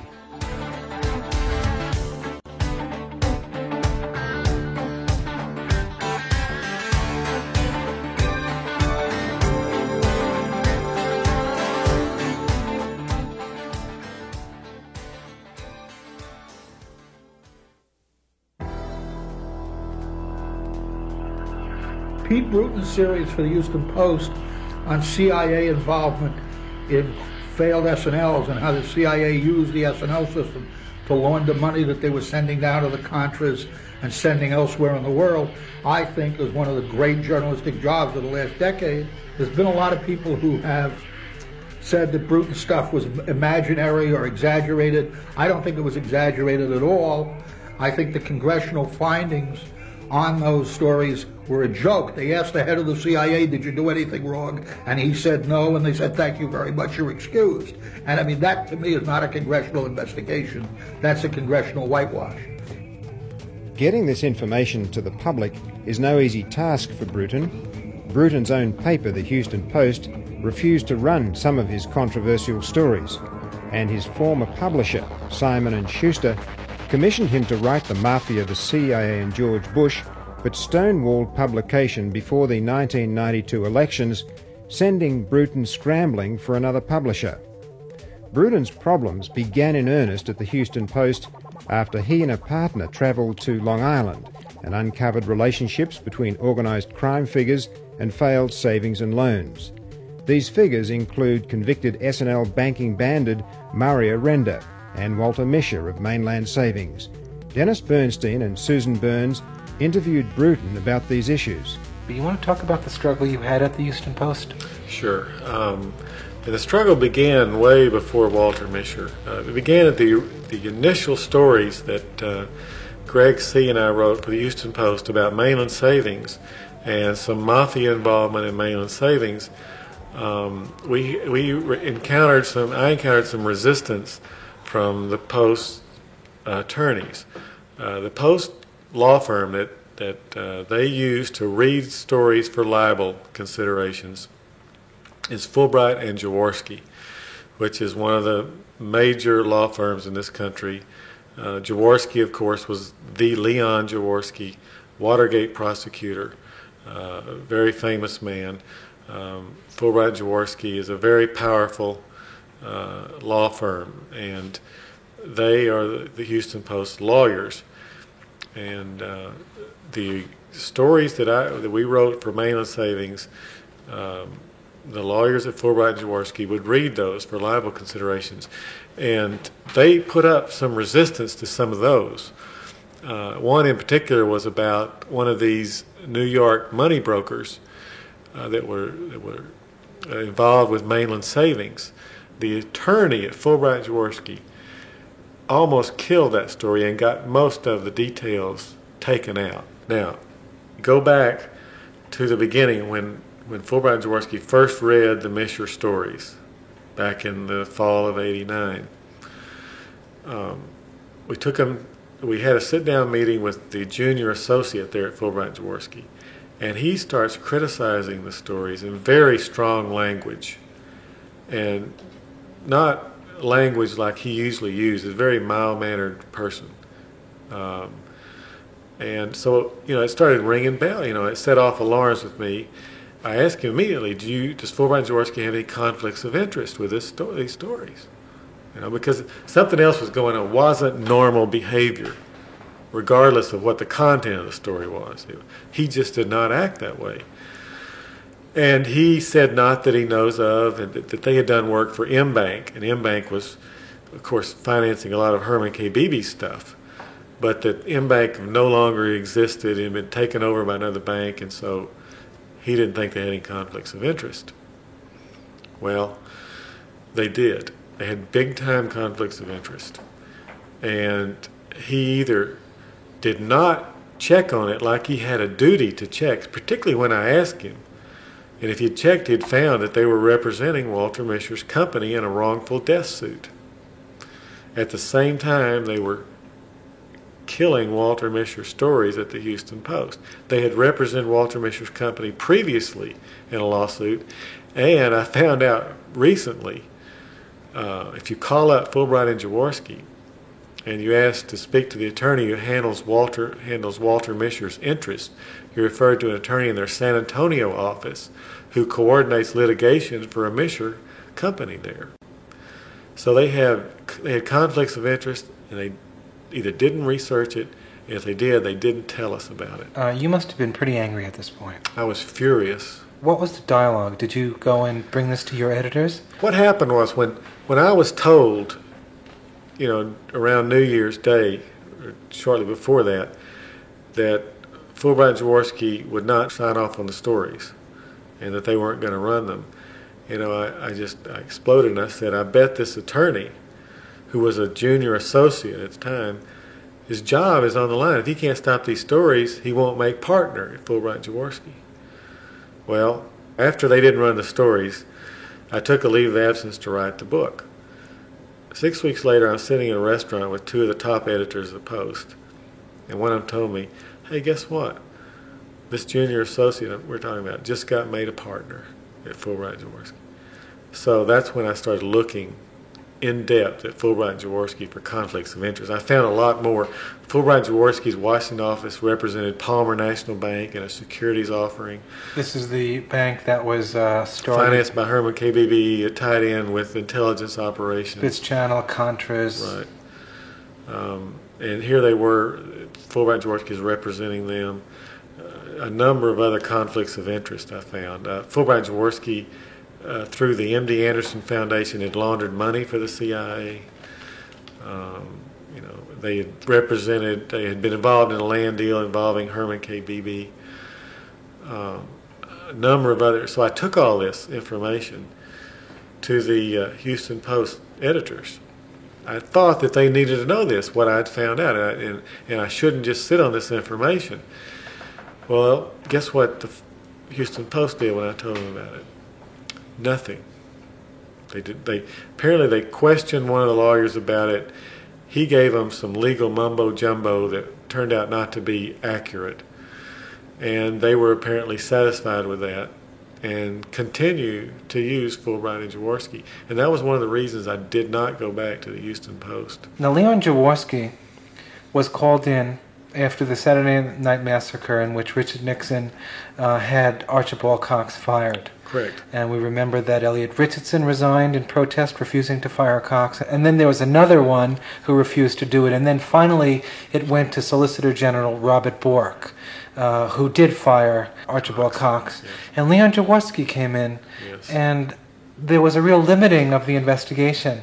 Yes. And I have to wonder why they went to Jaworski. Well, I wonder too. And Jaworski obviously had to know about the M.D. Anderson Foundation laundering money for the CIA. Fulbright Jaworski ran the M.D. Anderson Foundation.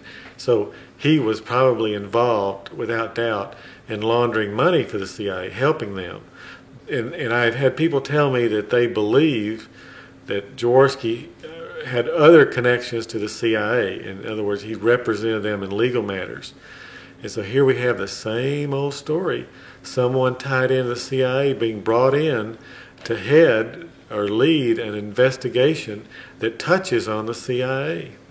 And you know, the CIA never got really tied in to Watergate. And it was interesting that there seemed to be a sort of agreement, we'll let Nixon go, but we're not going to get into the nature of the bombing, the illegal bombings of Cambodia and other related CIA dirty tricks that ultimately were revealed to some degree by Church and correct, Pike. Yes. And it took many more years to get to them. Well, you know, and Nixon, you remember, tried to threaten the CIA to get them to call off the FBI investigation. And you remember one of the things he threatened them with, he says, you know, this whole Howard Hunt Cuban thing could come out. And there was a lot of speculation, and still is, about what exactly did he mean by that. And some people think he was talking about the CIA hiring the mafia to kill Castro. And, you know, that, if that came out, I mean, that's something that just is outrageous. I mean, the government of this, I mean, an agency of this government hiring organized criminals to do things. And, of course, that came out during the Church Committee. And these names came up again in your book, yes, with Santos Trafficante. Right. I mean, it's the same. Frank Sturgis and some of these people. All right. Now, that wasn't the only roadblock. So there you were, leaving the Houston Post to write a book.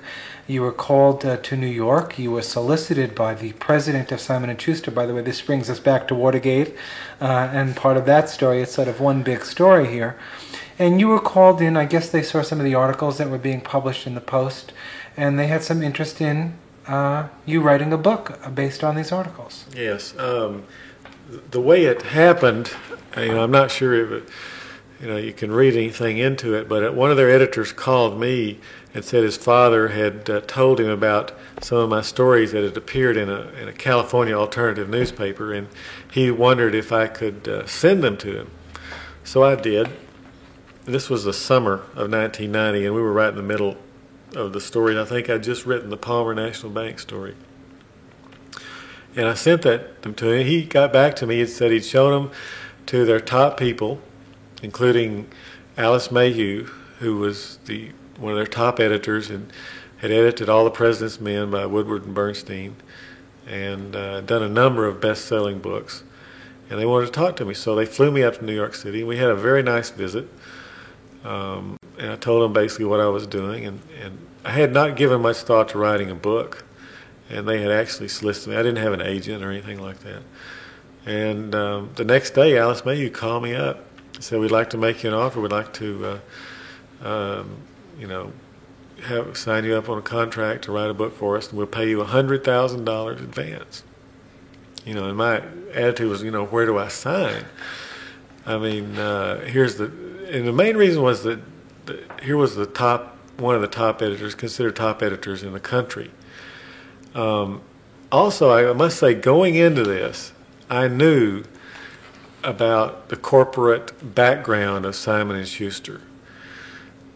The fact that Simon & Schuster was owned and is owned by Paramount Communications.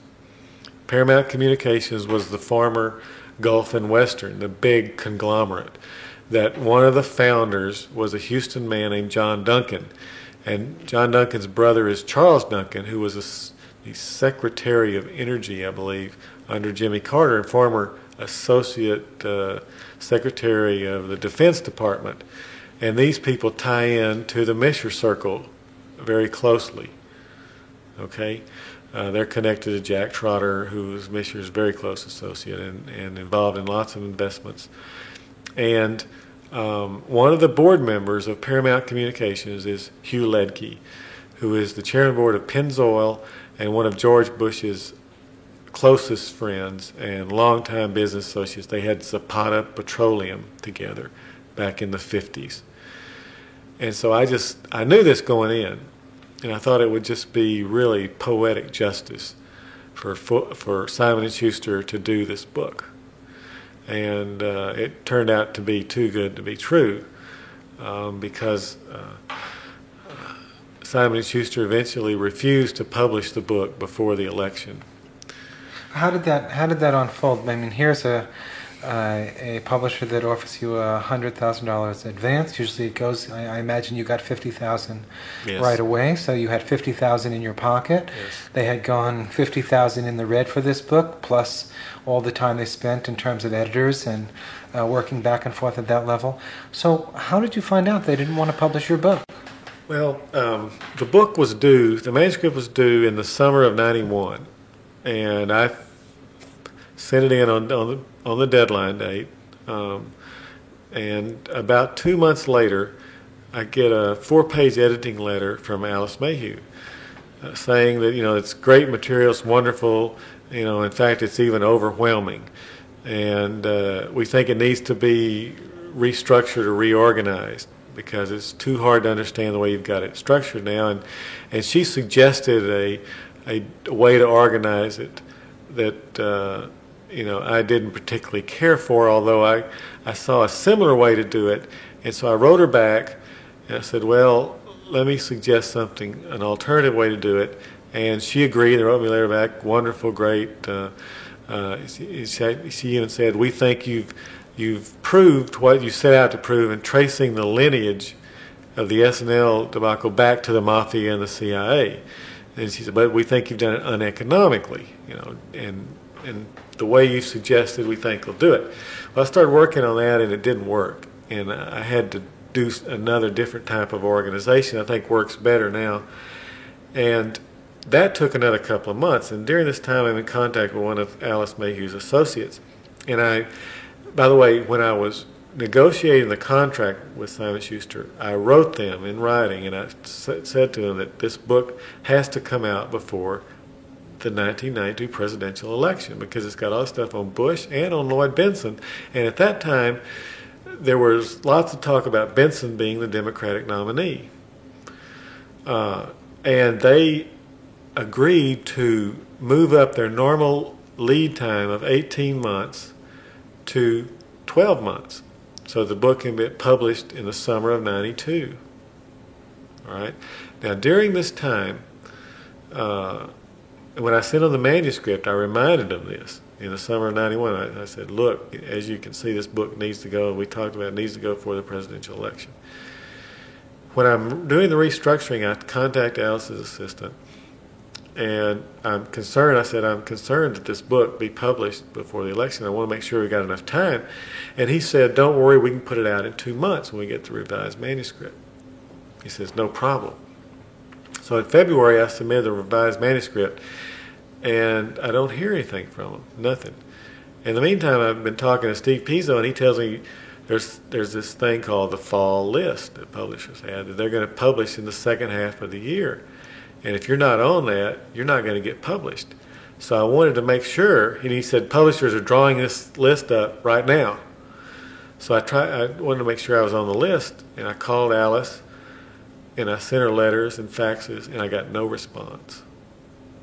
And I talked to her assistant, and I said, did you get the manuscript? He said, he just kind of brushed, oh yeah, I got it, and I'll read it when I get around to it. Just kind of blew it off. And I knew their attitude had changed for some reason, and no apparent reason, that their attitude toward the book had changed. So I couldn't get a hold of it. I couldn't get a hold of Alice. And finally, I called her secretary. I said, I'm coming up there on March the 18th. Make an appointment, put it in her appointment book. I'm going to fly up at my own expense to talk to her. Well, 2 days before that, Alice sends me a fax saying, we're going to have to postpone our meeting until next week. I'm real busy. Hope that's okay. So I called up her secretary immediately, and that's when she put Alice on the phone. And I said, hey, this book needs to go for the presidential election. We got to get moved. And she said, there's no way, we don't have time. She said, I'm not going to crash this book, which means put it on a crash program to publish it early. And I argued with her. it's got all this stuff about George Bush that the American public needs to know. And her reply was, quote, George Bush is going to win anyway, close quote. And then when was this? When did this? This is in March of this year. George Bush is going to win anyway. And then another thing she said when I was arguing about it, she said, quote, nobody reads anything in September and October, close quote. Now, I don't know what's going on in her mind, what her motives were, whether she really believed this. I'm telling you, that's what she said to me to try to give a reason why they weren't going to publish this book before the election. And that's when I made the decision, I'm getting out, I'm finding another publisher. There were some other problems. Simon Schuster eventually ended up breaching the contract, and so that gave me an out, and I terminated the contract and went to Sapolsky. And Sapolsky has just been wonderful in getting this book out for the election. Bruton's struggle to make this information public didn't stop at the publisher. His attempts to have Congress investigate these allegations were rebuffed and undermined by the CIA. The big number one question on this story is, where did the money go, who got it, and what was it used for? No one in Congress has ever asked that question, and I don't know of any reporter that has ever asked that question. No one in the Justice Department seems to care. And the only way you can track the money is to look at the documents that came out of the savings, the loan closing documents, the title company disbursement documents. That's how you find out where the money went. And those documents are not public. They're protected by bank secrecy laws, bank confidential information laws. And Congress has the power to make those public. And they should, because this is our money. This is our tax dollars we're talking about. If there had been no taxpayer bailout, then I can see why these documents would be kept secret. But since this was a taxpayer bailout, it's our tax dollars, we deserve to know where the money went. And Congress should open up these records. And no one in Congress has ever brought this up. And if we want to keep this from happening again, the best way to do it is to make these documents public so the crooks know that the public can look at these documents. You know, it's very interesting. We've been talking a lot about the CIA and how the CIA operates in secrecy. But isn't it true that in many instances it's easier to get documentation about what the CIA does than what happens in the back rooms of banks, because banks, for instance, have certain loopholes around the Freedom of Information Act? Well, yes, absolutely. It's the whole idea of a bank's involvement in covert operations is something that needs to be explored because of the double layer of secrecy that's there. And the CIA, during the congressional investigation on my stories a couple of years ago, the CIA admitted that 5 of the individuals I'd named in my stories had done work for them, and 4 of the financial institutions they had used, but only for, quote, normal business. Well, the CIA doesn't pick these banks and savings loans out of a hat. They're the ones that they trust and know are going to help them and not give them any static and that they've used in the past. Do you think the public will ever really know on a wide scale in normal households, that people will really know what this money was used for and what the CIA is doing? No, I don't think so. I think it would damage too many people in Washington, D.C. They just can't afford to have that kind of information out. You'd find a lot of it coming back to their own campaign coffers. So I really don't think, unless there's people march on Washington, I don't think it's going to happen. The House Intelligence Committee investigated the connection between the CIA and organized crime and the S&Ls, and I understand that Daniel Childs, the former comptroller of the CIA, became the staff director of that same committee just before the investigation. How is the CIA able to place people like Childs in these positions? Well, the House Intelligence Committee is basically the lapdog of the CIA, and has been since the Church, in hearings back in the middle 70s. And the CIA basically can control the flow of information to them. And I like to say, if it had been up to the House Intelligence Committee, the American public would have never known about Iran-Contra, because Oliver North et al. Went up before that committee, and lied to them with impunity, and no one on the committee said or did anything to try to get to the truth. And they did basically the same thing on the CIA investigation. I had began calling the CIA for comment in the late fall of 1989 on my stories, and I had assumed that they were going to run in 1989. They were delayed by basically the Houston Post law firm that I think we'll talk about in a little bit. But the CIA knew that I was working on these stories and were going to run them by the fall of 1989.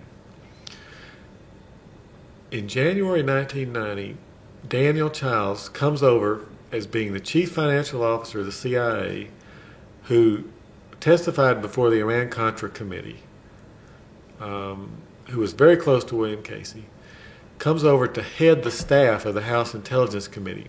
He'd also worked on the Senate Intelligence Committee back during the Church Committee investigation days in the middle 70s. 1 month later, 6 weeks later, after he comes to the committee, my stories come out, and the investigation begins.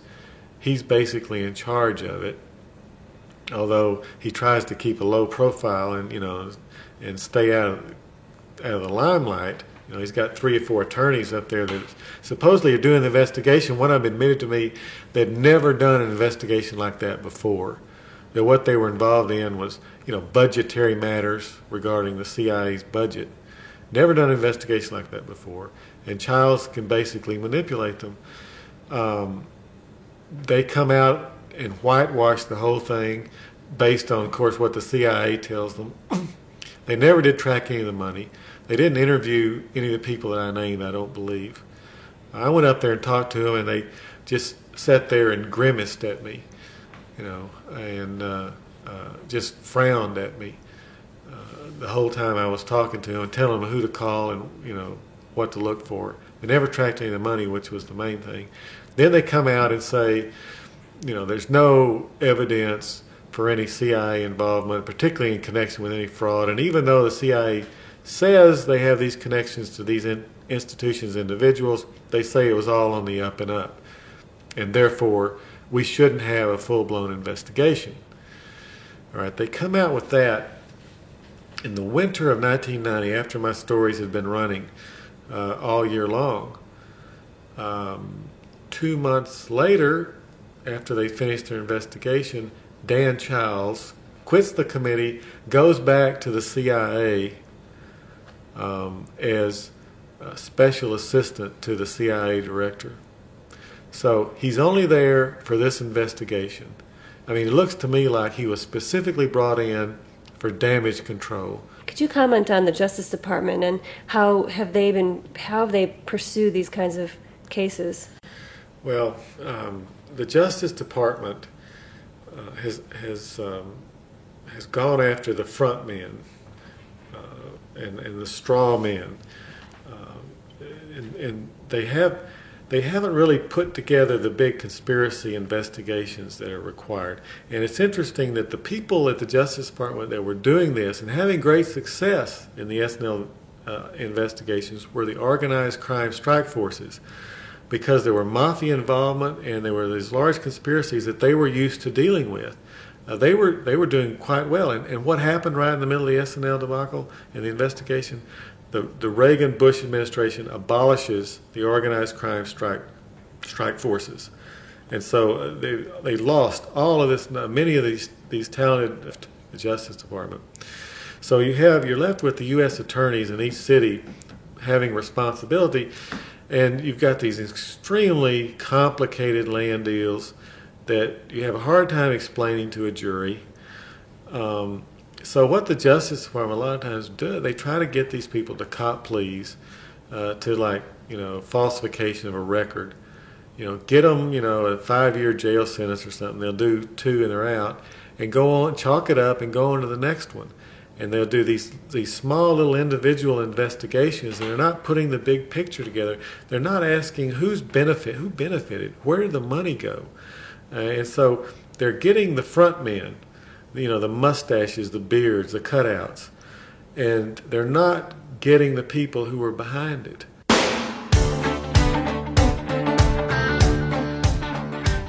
The Collapse of Banking was produced by Dennis Bernstein and Andrew Phillips. The interviews were conducted by Dennis Bernstein. Production engineering by Andrew Phillips. Assistant producers Susan Burns and Pamela Burton. Special thanks to Curtis Lang of The Village Voice for his research and advice. And thanks also to James Sherman, Mario Murillo, Evelyn Tully-Costa, PeaceNet, Peter Schmitty, Delphine Blue, Paul Ruest, The Funding Exchange and the Pacifica Foundation. Also WBAI General Manager Valerie Van Isla. The Collapse of Banking is part of WBAI's continuing commitment to bring the best of progressive, investigative radio reporting to the widest possible audience. I was the project director, and my name's Andrew Phillips. And once again, that toll-free number, 1-800-USA 1963.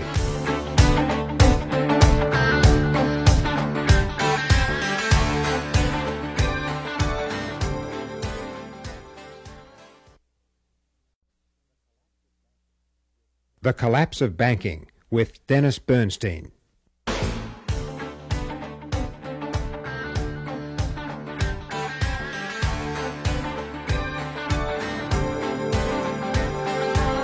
I'm not going to tax your patience here this evening with a rehash of the crash. I think we know enough about that. Suffice it to say that because of a toxic combination of ignorance and arrogance, a bunch of big bankers and investors stepped in a great old big cow patty. And then they came to Washington and said, now we need you to get the people of the country to scrape our boots for us, to buff up their shine with our bucks. Jim Hightower. He's chair of the Financial Democracy Campaign and the former Texas Agricultural Commissioner. $267 billion we have already put out for the S&L bailout. $267 billion. Members of Congress who are now here piously stepping forward saying, well, the L.A. rebellion is not going to be solved by just throwing money at the problem. We're not just throwing money at this S&L bailout. They were grabbing great wads of cash out of our pockets and hurling them at any Gucci-clad banker who came down the hallway there in Washington. Somewhere between $500 billion and $1.4 trillion will be spent for the S&L bailout over the next 40 years if we continue the policies that Bush and the Congress are now pursuing. At a time when we're told there's just no money for toxic cleanup, just no money for health care, just no money for job training. And even a dog knows the difference between being stumbled over and being kicked. We're being kicked. If farmers were in trouble or auto workers were in trouble or manufacturers, the Fed's response would be, well, those are economic forces and it's too bad these people are going under, but they just have to take their medicine. It would be wrong for us to interfere. That would produce a distorted result in the economy. William Grider, Washington correspondent for Rolling Stone magazine and author of Secrets of the Temple, a book that describes the Federal Reserve System, and Who Will Tell the People, another book on which a 2-hour public television documentary was based. When banks are in trouble, particularly the largest commercial banks, the Federal Reserve takes a different position, which is we have to do whatever we can to help them through this because, after all, we can't let our banking system lose its viability. I mean, to me, that's the starkest proof of their distorted sense of American society. They take a laissez-faire position when workers or businesses in the real economy are in trouble. They take a kind of socialist embrace of commercial banks when they're in trouble. Another question worth asking is, who's getting all this money? Well, they want to say, it's those little mom and pops out there with their little passbook savings deposits. We got to take care of them. Can't let them go under. Dick Gephardt, a member of my party, in fact, a majority leader, stepped forward when the Congress was voting last fall, said, this is an unpleasant task, but I hope everyone will remember that we're not bailing out anyone but our constituents who have their deposits in these institutions. Well, hogwash. Less than 10% of the American people have a deposit in an S&L. And typically, they're under $2,000. It doesn't take $267 billion to bail them out. Who's getting this money? Well, Wall Street speculators who dumped not $2,000 into an S&L, not even $100,000, which was the federal guaranteed maximum. They put millions into it. We pay for their deposits, whether it's $100,000 or $1 million. The first bailout, $50 billion, $8 billion went to cover those deposits above $100,000. Who's getting that money? The mega banks. Bank of America, Chemical Bank, NCNB, 13 giant banks in the first phase of the bailout got 60% of all the money and property that the federal government had in their hands. So we centralized banking at the behest of our own government. Who gets that money? Neil Bush, for one, Poppy's boy, the poster child of the S&L debacle. His little Hi-Yo Silverado escapade there in Colorado cost taxpayers $1.2 billion. What happened to Neil? Nothing. No restitution, no slap on the wrist even. He's not even prohibited from doing it again. No special prosecutor. Neil skated, scot-free. Well, another question worth asking is why? Why is all this happening? Why does Washington do that? Well, you don't know the answer to that. Money and politics. S&L hucksters were big-time political contributors.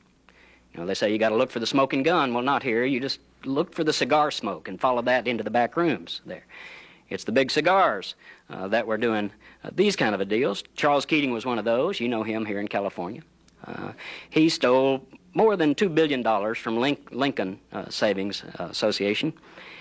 Now, the path to that was greased by laws and by regulatory bodies in Washington, D.C. He had made $3 million in campaign contributions during the 80s to grease that path for himself. He was a member of, it's not just Alan Cranston who gets all the publicity on that, it's Brother Bush.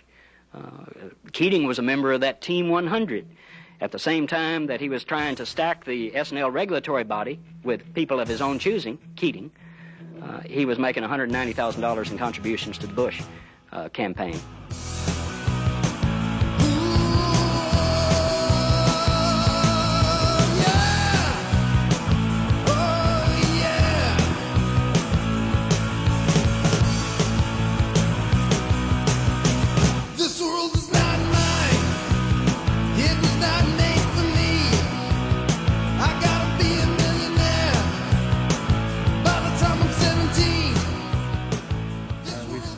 About this, Stephen Puzzo, and I want to just ask you to create an image. If the banks were a patient in a hospital, what part of the hospital would they be in, and how would you evaluate the care that the patient was getting? Well, a good portion of the banking industry would be in intensive care, and they'd be getting massive blood transfusions. And I think it's just critically important that the listeners understand that there isn't a monolithic banking industry in this country. There are really two banking industries in this country. Now, we're done talking about S&Ls. Let's just put that aside here so we don't get confused. I'm talking here about two types of banks. Large/money center banks. That's Citibank, Manny-Hanny, Bank of America. And then your community bankers, community independent bankers. Now, there are 12,000 banks in this country. Of those 12,000 banks, 9,500 of them are the independent community banks. These are your small hometown banks, you know, the Bank of Dogpatch, Idaho on Main Street, that knows your face when you walk in the door. They say, "Hi, Dennis, how you doing?" They also know something else. They know the town flake by sight and by name. They know the guy and the gal who do not pay back their loans. And guess what? They don't loan them money. The other banks are your big money center banks. Now, they not only don't know your face, they don't want to know your face. They not only don't loan to your small business or on your home, they don't want to. These are little tiny loans. They're a bother. They want to do big things, like loan $50 billion to banana republics that don't pay them back. They want to finance LBOs, leveraged buyouts, that go sideways on them and they never get paid back. They want to invest in commercial real estate like they did in 1986, 1987, 1988, when the market was already glutted with empty office buildings and they lost their shirt. So that's the segment of this banking industry that is sick right now, the big banks. So even just in the Bank of America, there's more real assets than were lost in all the S&L thing. So when a bank gets that big, the government won't let it fail. It can't let it fail. It would send shockwaves throughout the system. So by gobbling up all the little community banks and creating these huge mega banks, see, the administration really believes there's too many banks in this country. They want to see 24 banks, that's it. No 12,000 banks. 24 banks, that's it. You're going to have enormous banks with, sooner or later it'll be a bank that'll top $1 trillion in assets. I mean, Citibank is already heading that way. So when a bank like that gets in trouble, the government has no choice. They have to come in and prop it up. If it fails, it just sends shockwaves throughout the world financial market.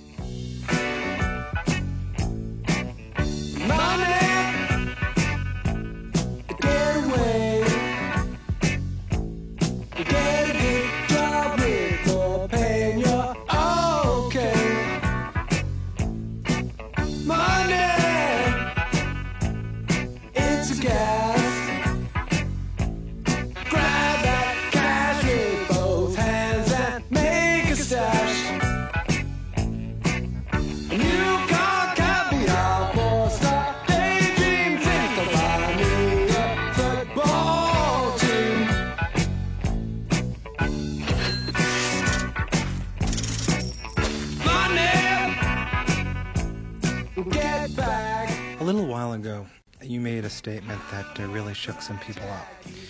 You suggested that some of the major banks in this country were technically insolvent. Do you still stand by that? What I said was, and I said this in the middle of 1990, was three things. I said, first of all, I said that many of the nation's largest banks were at or near true economic insolvency. I stand by that statement today. I said that the bank insurance fund was insolvent, and I said that taxpayer dollars were going to be needed in order to back up the guarantee embedded in the bank insurance fund. Dan Brumbaugh, former Deputy Chief Economist at the Federal Home Loan Bank Board and the author of several books about the demise of the thrift industry. I said it was insolvent in 1990, and it was. I also said that taxpayer dollars were going to be necessary. At this moment, the federal government has lent the commercial banks $30 billion on an unsecured line of credit and another $40 billion as working capital, which is supposed to be paid back. Both of those are supposed to be paid back, the working capital through the sale of assets taken from commercial banks and the initial $30 billion from the banks themselves. Now, about the economic condition of some of the largest banks. I said they were at or near true economic insolvency. Many banks, including many of the nation's largest banks, are reporting on an accounting basis net worth levels hovering around 5 and 4%. What we know is that when banks deteriorate, those accounting levels are inflated. They overstate the true economic market value of these institutions almost without exception. I believe that to be true today. With a buffer that small, it's difficult to know whether these institutions are in fact market value insolvent or market value insolvent. That's why I said at or near market value insolvency. We know, for example, at the moment that commercial real estate is the largest single component of the bank's balance sheet at the moment, and we know that, among other things, vacancy rates on office space increased from 1980 to 1985 to 1990, and they've increased in many cities, many of the major cities, through 92. There's no doubting that commercial real estate is in deep trouble in this country. The only reason that the banks at the moment appear to be showing any improvement is because they're taking dramatic interest rate risk. Interest rate risk of the nature that the savings and loans were taking in 1980 and which drove them into insolvency. Talk about what that means, what interest rate risk means. Interest rate risk means that a bank or a savings and loan is holding assets which are paying a substantially higher interest rate than the deposits that they are taking in. The only way to do that is to have assets that, for example, are 30-year treasuries or mortgage-backed securities that have an average life term of 12 years. And at the same time, taking in deposits, which, as we all know, have a term to maturity that's much lower. I mean, somebody can pay them off overnight, and they have a much lower interest rate. At the moment, the difference between those short-term interest rates and long-term interest rates is approximately 4 percentage points, or as we say technically, 400 basis points. If that spread narrows, if for some reason current low, historically very low short-term interest rates rise, that income disappears overnight.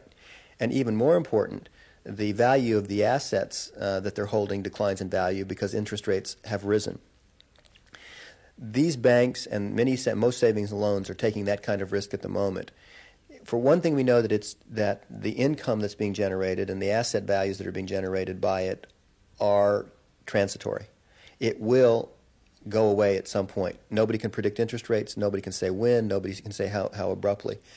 If, however, that spread narrows abruptly, it is going to produce not only an evaporation of the income, but in all likelihood a decline in the asset value. So the current apparent income is likely to disappear sometime in the near future.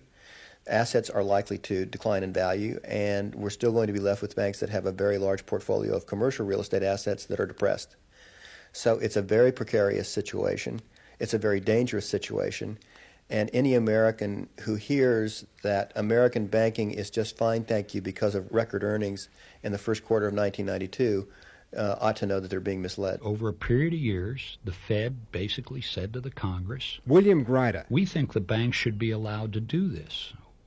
That is, to acquire brokerages and investment banks and literally erase the separation that was created by Glass-Steagall in 1933-35 after the last great fiasco in finance. Which was passed because banks got in trouble investing in stock market. They were self-dealing and inflating. If you see what's happening now in Japan with the collapse of their financial markets, that's a kind of replay of what happened in America from in the 1920s, and it's got obviously different features to it, but the process is similar. When you let people self-deal in financial markets, they pump up values artificially and sell to each other and protect each other, and the last buyer gets rimmed because the last buyer is the one who bought when it collapses. And that, and something like that has also been at work in our financial markets.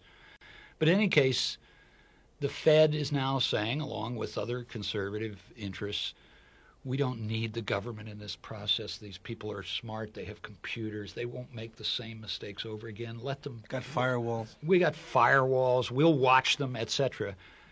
The Congress, I must say, has been very leery of that argument.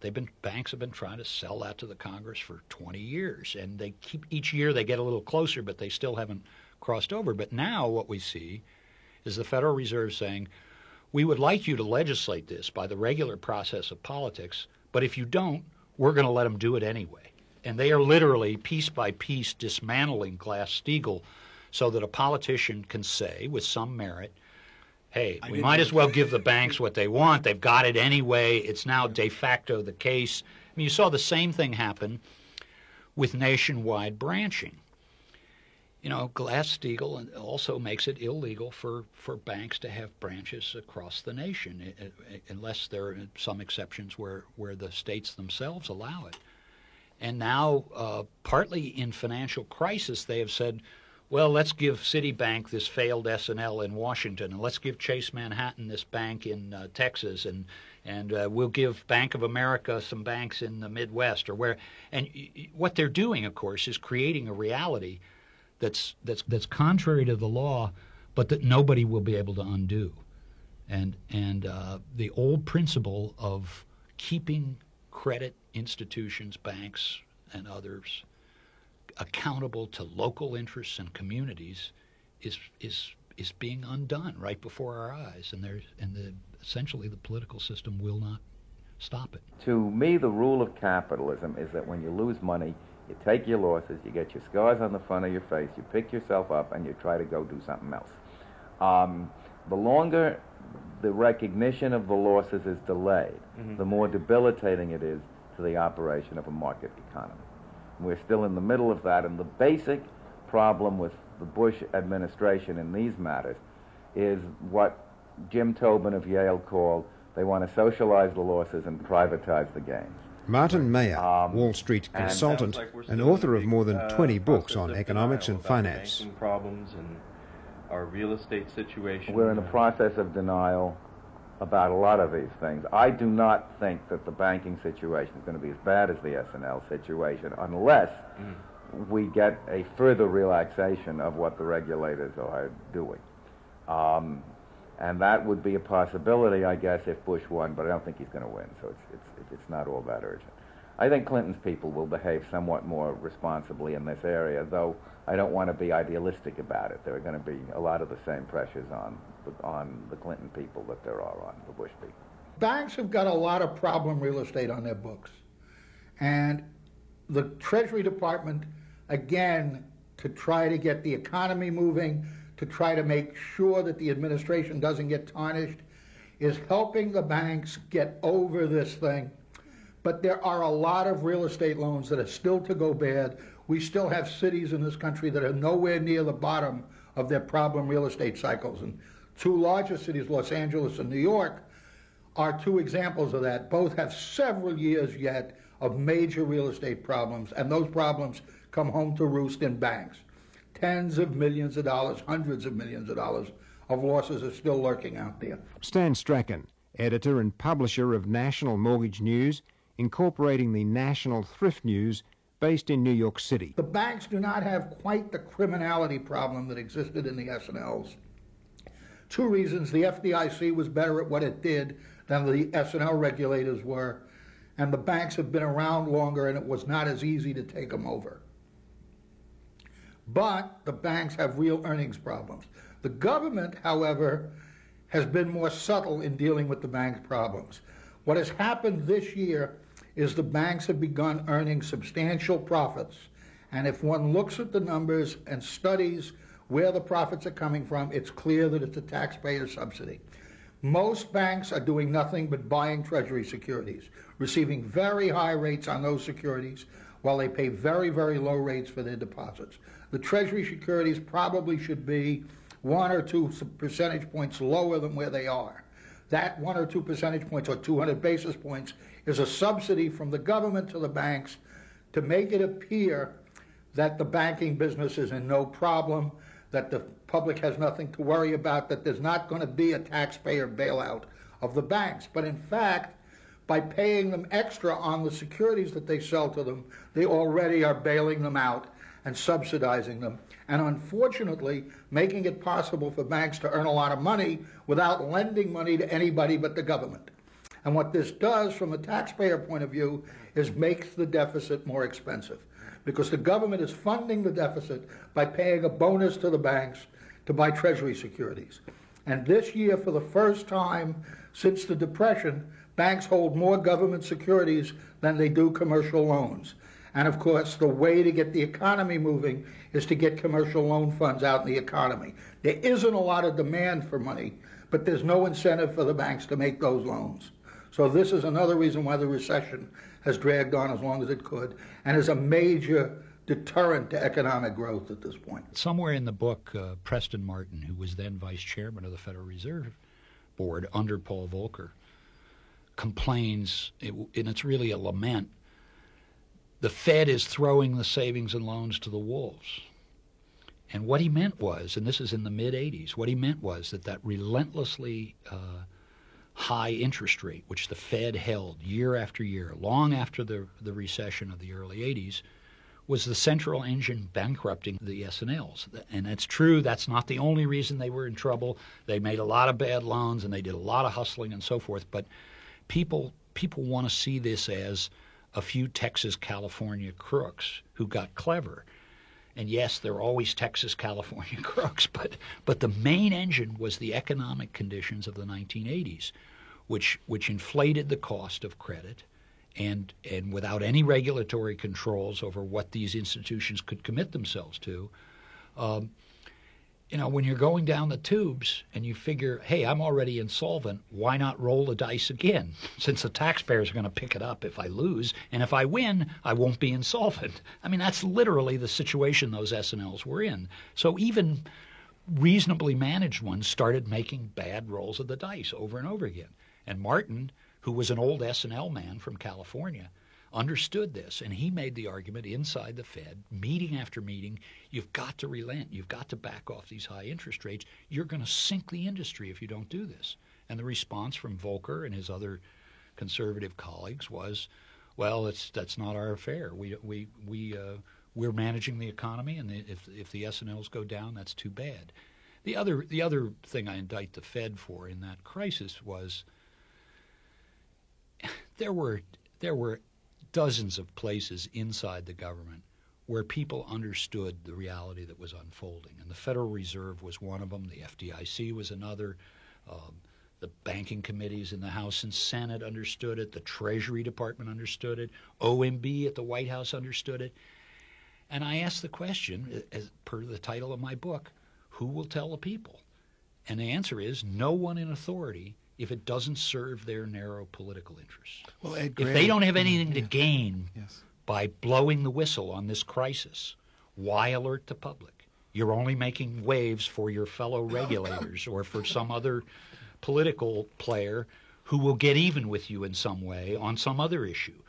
So here we have this thing developing literally over 6-8 years, and nobody in authority is willing to go public and say, hey folks, we have a huge crisis developing here, and if we don't act on it promptly, it's going to mushroom. And they did that running up to the 1988 election. They did it through the election, and then right after the election, the news is broken for the folks, which is you're liable for this mess. And that's certainly an extraordinary story because you can see the maneuvering on the part of the the Bush Quayle campaign and then Reagan-Bush before that to keep the lid on this failure until after the 1988 election. I call it the next October surprise, you know. Well, it's extraordinary, except it's not in a way. I mean, one of the points I'm trying to make in this new book is that when you look at the savings and loan fiasco, its dimensions are so staggering that I think people tend to say, well, that was a disaster, but God, it was unique. In fact, the patterns of behavior that produced it are not unique at all. They're quite common. I mean, obviously, they're less disastrous. And secondly, if you look closely at what's happening this year, 1992, a similar surprise is awaiting the taxpayers, and this one is going to be about the commercial banks. The Congress authorized $70 billion in credit for the bank insurance fund last fall, which is broke now, like the S&L fund was before it. And they said, rather piously, and George Bush and the Treasury Department all chimed in and said, this is not a taxpayer bailout. The banks are going to pay this back. Well, of course, the insiders understood at that moment that was impossible, and that indeed it was a taxpayer bailout. But that banner of evasion is still standing unchallenged in this presidential election year, and I predict sometime next spring, very much like the savings and loan scandal, the president, whoever he is at that moment, will say, by the way, folks, you're going to have to pay for this one too.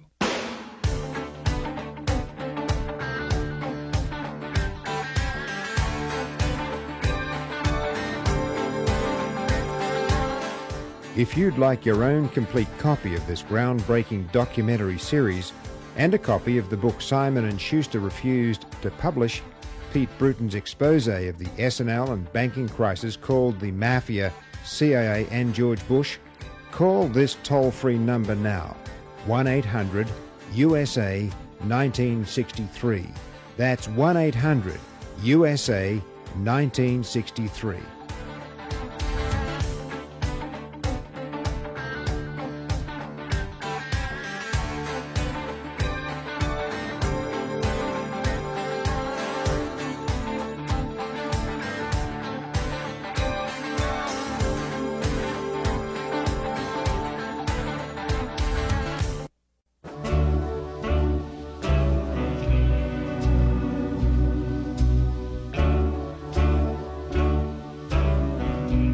We now return to the collapse of banking with Dennis Bernstein.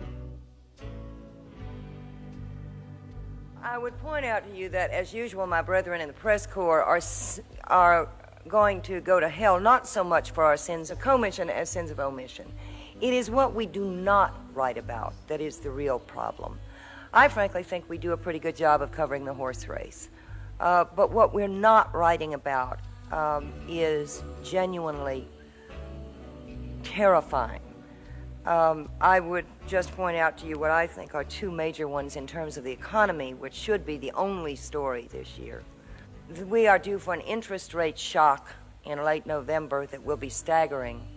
And we are also looking at a silent banking crisis that will actually make the S&L mess look small. Molly Ivins, Texas-based columnist and political commentator. If you follow carefully the small stories in the Wall Street Journal and on the business pages, you will find that the FDIC is now listing as banks in trouble, shaky banks, a number of large banks with total assets of $600 billion. We're talking bigger than the S&L crisis. And you have not, I trust, heard either candidate speak about this or seen many stories in the mainstream media about it. Once again, I am sorry to say this, but I think the press is failing in its responsibility. The extent to which the political press is tooled around by consultants and campaign managers who are skilled in having us cover non-events is really depressing. And all of us in the political press corps have these quadrennial post-election breast beatings where we all sit around after it's over and slap our foreheads and say, oh, God, we screwed up again. Oh, geez, that was terrible. We'll never let them do the flag again. That was really terrible. And, of course, every 4 years we are once again missing the real story. Now, here we are, it's 1992. We've got a presidential election coming up. 200 banks are expected to fail this year. They're talking about a potential bailout, a necessary bailout of over $30 billion. They're asking for $4 billion. Are we in a similar situation? Are they trying to shut this one down? Are they trying to keep it quiet until after the elections? They're not trying. They have. In fact, there was a few months ago, there was 1,069 banks on the FDIC's what they call their troubled bank list. Believe me, you have to be pretty bad to get on this list. And total, these banks held $660 billion in assets. 200 of those banks were scheduled, as you say, to fail this year. So far, only 70 or so have. And, Finance writer and researcher Stephen Pizzo. This would look like pretty good news. How did this happen? Well, it happened because the administration, through Alan Greenspan, has shoved interest rates down to the lowest levels in 3 decades. I mean, right now, interest rates are down around 3%. This means that banks, these troubled banks now, can go and borrow money from either depositors, in the sense of you go and put your deposit in the bank, and if you looked at your savings account lately, you're only getting 3% or so, or even go right to the Federal Reserve's discount window, what they call discount window, which is accommodation for banks where they can go borrow short-term money from the Fed for 3%, and then they simply walk across the street to the U.S. Treasury, and they buy U.S. Treasury notes, 30-year, 15-year U.S. Treasury notes that are now paying 6%, 7%. Now this little 2% spread that is the normal bank's profit on these kind of things has grown to 3% and in some cases 4%. They are rolling in clover right now. This is a guaranteed built-in profit. Well, bankers have a term for this kind of investment. It's called a no-brainer. They actually use that term. They say that it's a real no-brainer. And I talked to a banker the other day who was just giddy. He said, this is like the good old days. He said, we're back to the 3-6-3 formula of banking. I said, what's that? He says, you borrow the money at 3, you invest it in something that returns 6, and then you're out at the golf course at 3 playing golf. So the problem with this, though, it has propped up the weak banks because now they have this built-in profit covering their horrendous loan losses. And as long as interest rates stay low, they'll be able to do that. But, of course, they won't stay low. They never do. Interest rates go up and they go down. And after this election, they will go back up. When that happens, these chickens are really going to come home to roost because the banks are going to be in the same position the S&Ls were in back in 1980 when they were claiming we have all of our funds tied up in these long-term 30-year mortgages paying real low interest rates. Right now interest rates are up and we are losing our shirts. Well, this is what the banks have done. And they're going to be stuck with these long-term bonds with 2 possibilities and only 2 choices. 1, discount them, take a loss and sell them into the market at a deep discount, or sit there for the next 15 years and clip their meager little earnings on the things and go deeper and deeper in the red ink until they fail. Either way, they're going to fail. So that 1,069 banks that were on the problem list will be back on the problem list after this election. The 200 banks that were supposed to fail will fail and then some. And all of this bad news is going to hit the taxpayers not before the election, but in December or January or when the new administration gets in and finally has to grapple with this problem.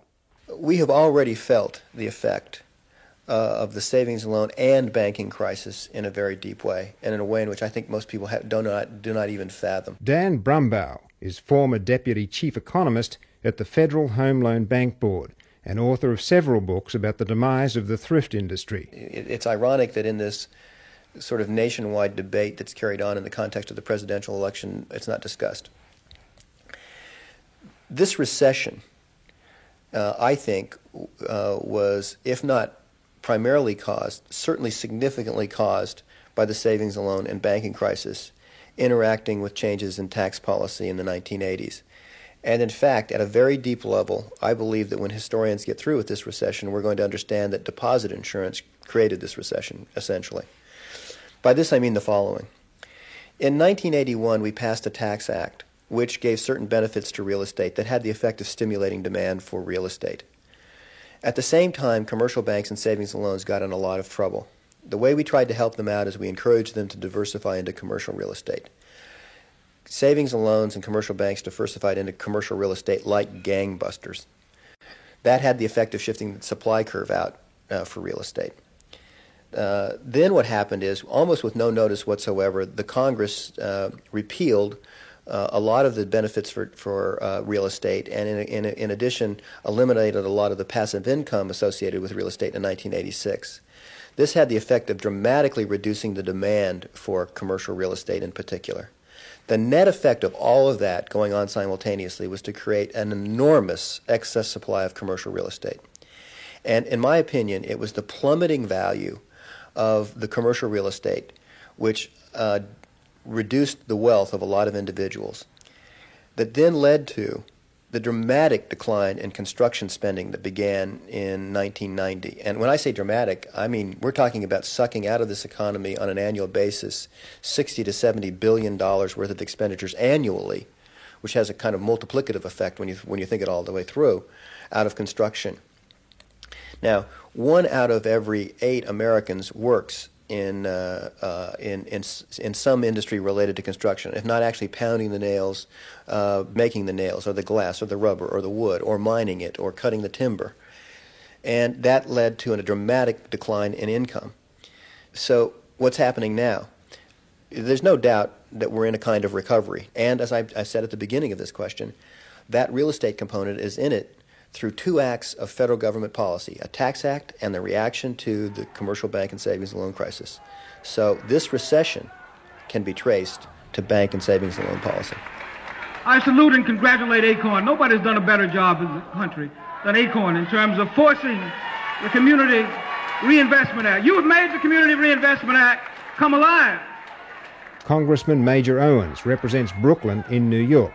He's speaking at the ACORN National Convention in New York in July 1992. You know better than anybody that nothing happens, all of these great ideas don't fuse and come together to do anything for poor people or anything for homeless people or people without housing or middle class, anybody else, unless you have the pressure.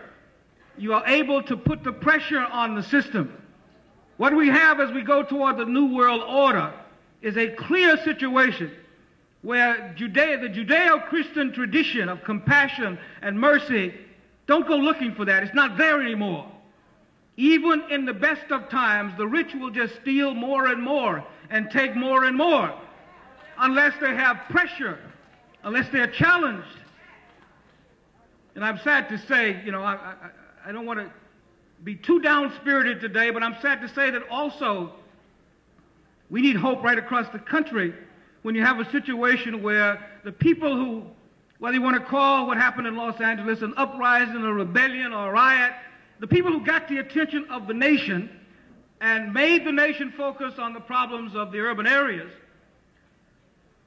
today all they have that is the most concrete thing they have as a result, the thing that can be measured most, is a thing called the Tax Revenue Act of 1992. And in that Tax Revenue Act of 1992, which just passed, and I know many of my colleagues supported it, and I'm not criticizing my colleagues who supported it. I was among the lonely few who voted against it because I felt it was an insult. But in that Tax Revenue Act of 1992, there are $14 billion worth of new tax giveaways for the rich. $14 billion worth. Don't have another uprising, another riot. Think of what the rich would get out of that. Listen to what I'm saying. If we are weak, if we are unorganized, if we can't apply pressure, even the most dramatic and most sacrificial acts that are made become twisted so that they become an excuse to make the rich richer. The Tax Revenue Act of 1992, you've heard about it, but you haven't heard. You probably didn't even know the name of it. They call it Urban Enterprise Act. You think it relates to urban enterprises and helping the poor and doing something for the cities. That's just a minor part of it. $14 billion in tax giveaways, and then they have $2 billion in tax breaks for enterprise zones, which may be located in cities or in rural areas. $2 billion. The only concrete money in there is $500 million over 5 years for social programs. $100 million a year for the whole country, all the urban areas, all the rural areas. That's what we got out of the Tax Revenue Act of 1992, which is the result of the uprising in Los Angeles. If you don't have organization, if you don't have power, if you don't have clout, if you can't apply pressure, even the most dramatic thing you do can be twisted by the folks in Washington and made a benefit for those who already have all the power and all the money. That's what has happened. You know as well as I do, organization is the first law of civilization. If you're not organized in a civilized world, you just can't exist. You know that discipline is the first law of organization. You know already, you have to bring that message to our people in the cities, and let them know that although we understand the frustration that led to the uprising in Los Angeles, there may be more of those, that is not going to be the answer. The only answer is the day-to-day hard work that you do in Acorn with organization. The only answer is sticking with the system. People don't want to be bothered with the system, but you got to be radicals and in the system make the kind of explosive developments that take place. We can conquer the system. We can control the system. What we cannot do is ignore the system. Ignore the system and you'll end up being exploited by the system. And I thank those of you in the audience for letting a short, ugly, and poor Texan come before you here this evening to talk about some of these issues. I think of it in terms of a song that rock singer Patti Smith has. She has a verse that says, "People have the power to dream, to rule, to wrestle the world from fools." And that really is pretty much what we're faced with, not just in this election, but over the long haul, with a long-term strategy that begins in small meetings like this all across the United States, begins dealing with some of those sacrosanct issues like money. Jim Hightower, he's chair of the Financial Democracy Campaign and former Texas Agricultural Commissioner. And as we've learned the hard way, if we don't deal with bankers, they will deal with us, right? The anger that's boiling out of America's midnight is not the product of 12 jurors acquitting 4 white policemen for brutally beating 1 African American. It's the product, instead, of 12 years of our own government and Wall Street teaming up in a pell-mell pursuit of a pernicious philosophy of greed. And nowhere is the stench of that greed so overwhelming as it has been in the S&L and the banking bailouts. You don't need Carl Malden's nose to smell this stinker, do you? I'm not going to tax your patience here this evening with a rehash of the crash. I think we know enough about that.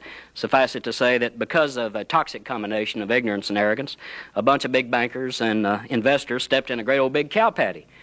And then they came to Washington and said, now we need you to get the people of the country to scrape our boots for us, to buff up their shine with our bucks.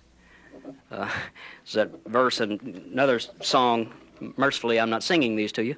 That Woody Guthrie had back during the Depression about outlaws. Pretty Boy Floyd, the outlaw down in Oklahoma, had a verse in it that says, "Through this world I travel, I see lots of funny men. Some will rob you with a 6-gun and some with a fountain pen." It's people with the fountain pens who are doing the real damage right now.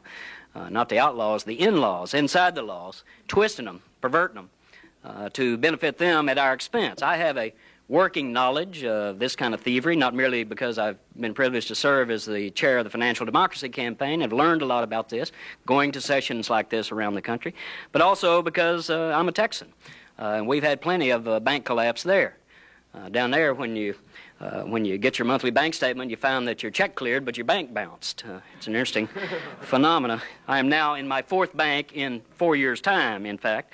It's kind of hard to have confidence in the local economy when your bank's bronze nameplate there has been covered up with one of those vinyl banners saying, Big Whopper International Multibank of New York, loans are us. Our story tonight, though, is not about busted banks, but about busted hopes of ordinary people. And before we wander off into some of the consequences of America's banking collapse, let's pause to realize, even among ourselves, and to remind ourselves that a whole lot more than money is at stake here.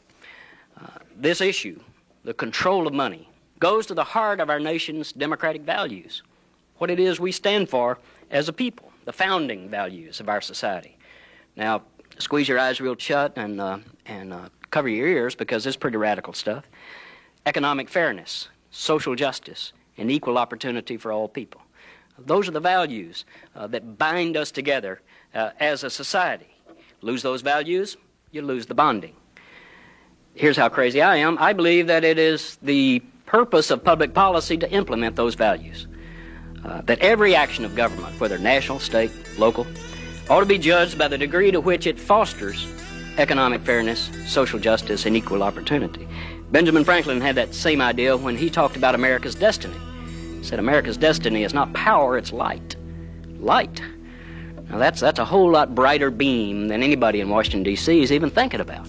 Of course, I think we've got too many 5-watt bulbs sitting in 100-watt sockets up there. But we're the ones who pay the price for that. Because as a result of Washington's official timidity, of their acquiescence to avarice, there's a darkness descending on our land. A dangerous darkness. It's midnight in America.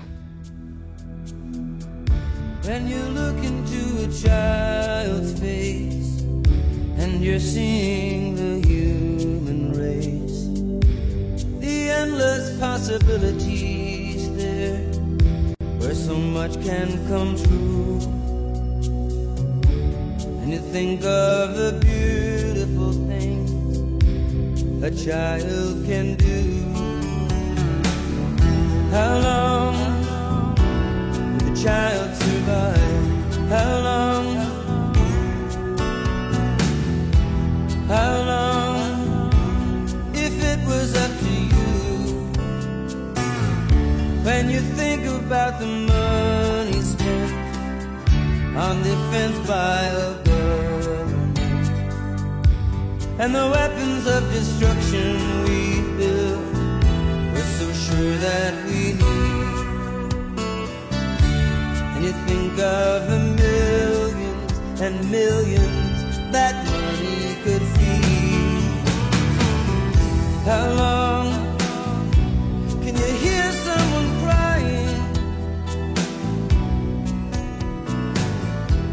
How long can you hear someone dying? Once upon a time, it was only banks that had the sort of business that justified the cost of getting hold of what the interest rates were in the market at various durations, what foreign exchange rates were, what foreign interest rates were, 3 months, 6 months, 1 year, 3 years, 5 years, 10 years, to get credit information of high quality was very difficult for the ordinary person who had loans to make. Martin Mayer, Wall Street consultant and author of more than 20 books on economics and finance. To lend that out without the intervention of a bank, which was gathering this sort of information, was very risky behavior, and people didn't want to do it.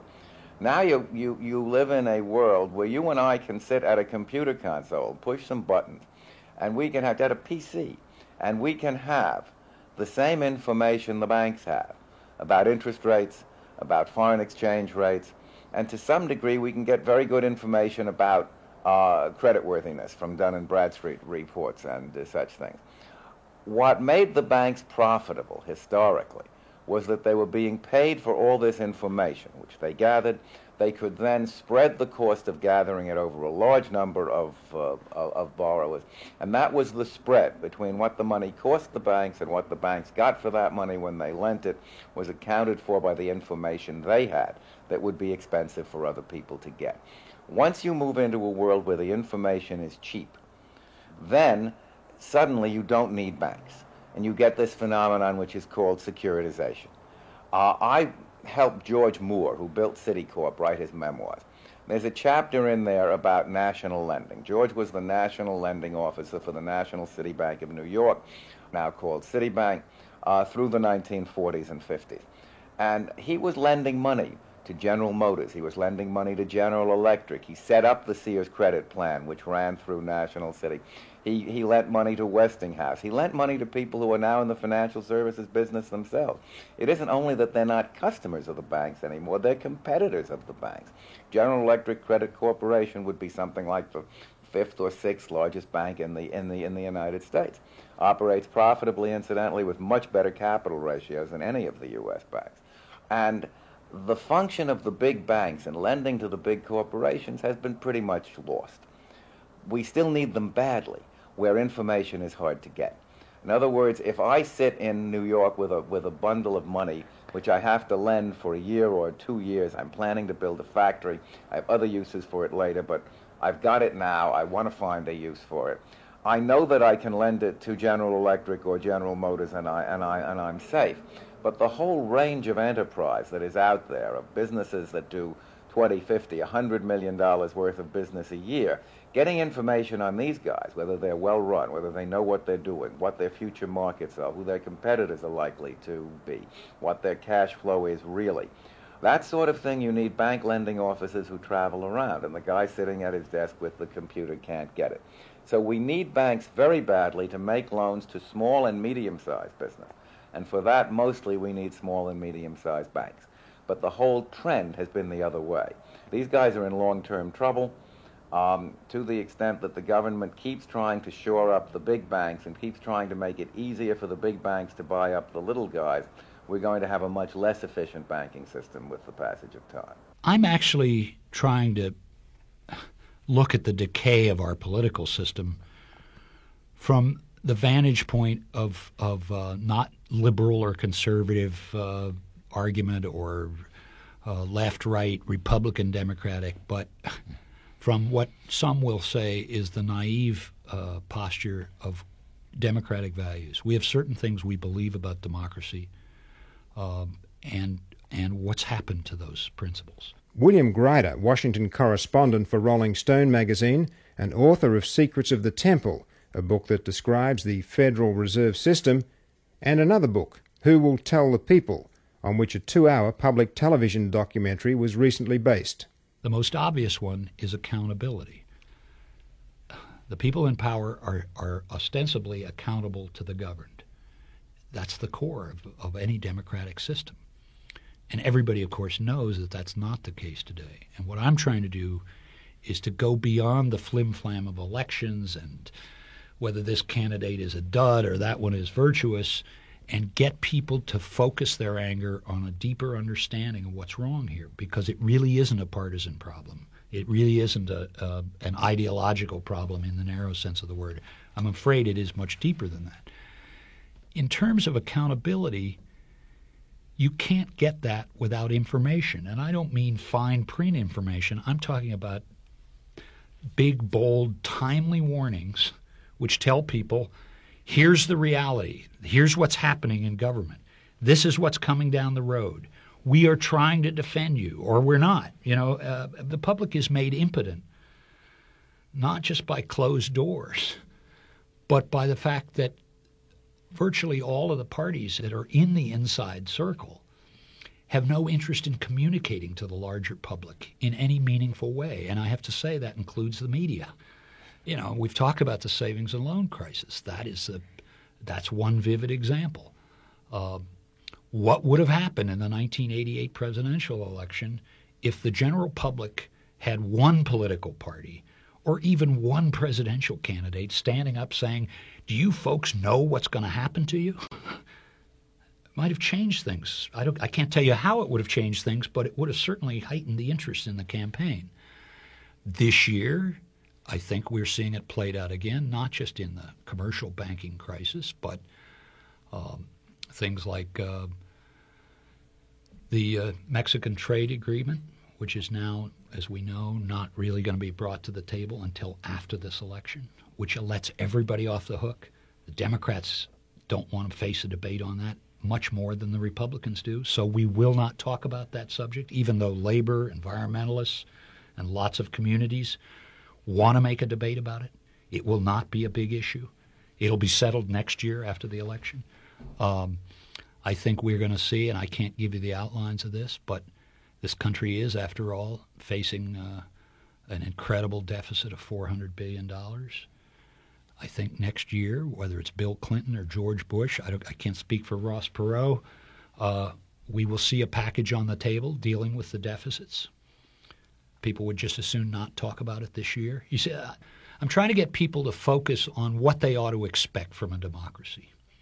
And what they ought to expect at a minimum is political parties, representatives, the press, and others communicating with them in a reliable fashion.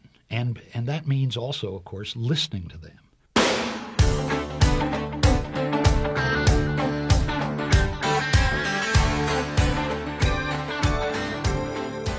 You've been listening to The Collapse of Banking. If you'd like your own complete copy of this groundbreaking documentary series and a copy of the book Simon & Schuster refused to publish, Pete Bruton's expose of the S&L and banking crisis called the Mafia, CIA and George Bush, call this toll-free number now, 1-800-USA-1963. That's 1-800-USA-1963. The Collapse of Banking was produced by Dennis Bernstein and Andrew Phillips. The interviews were conducted by Dennis Bernstein. Production engineering by Andrew Phillips.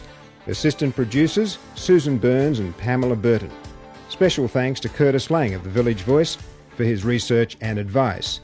And thanks also to James Sherman, Mario Murillo, Evelyn Tully-Costa, PeaceNet, Peter Schmittig, Delphine Blue, Paul Ruest, The Funding Exchange, and the Pacifica Foundation. Also, WBAI General Manager Valerie Van Isla.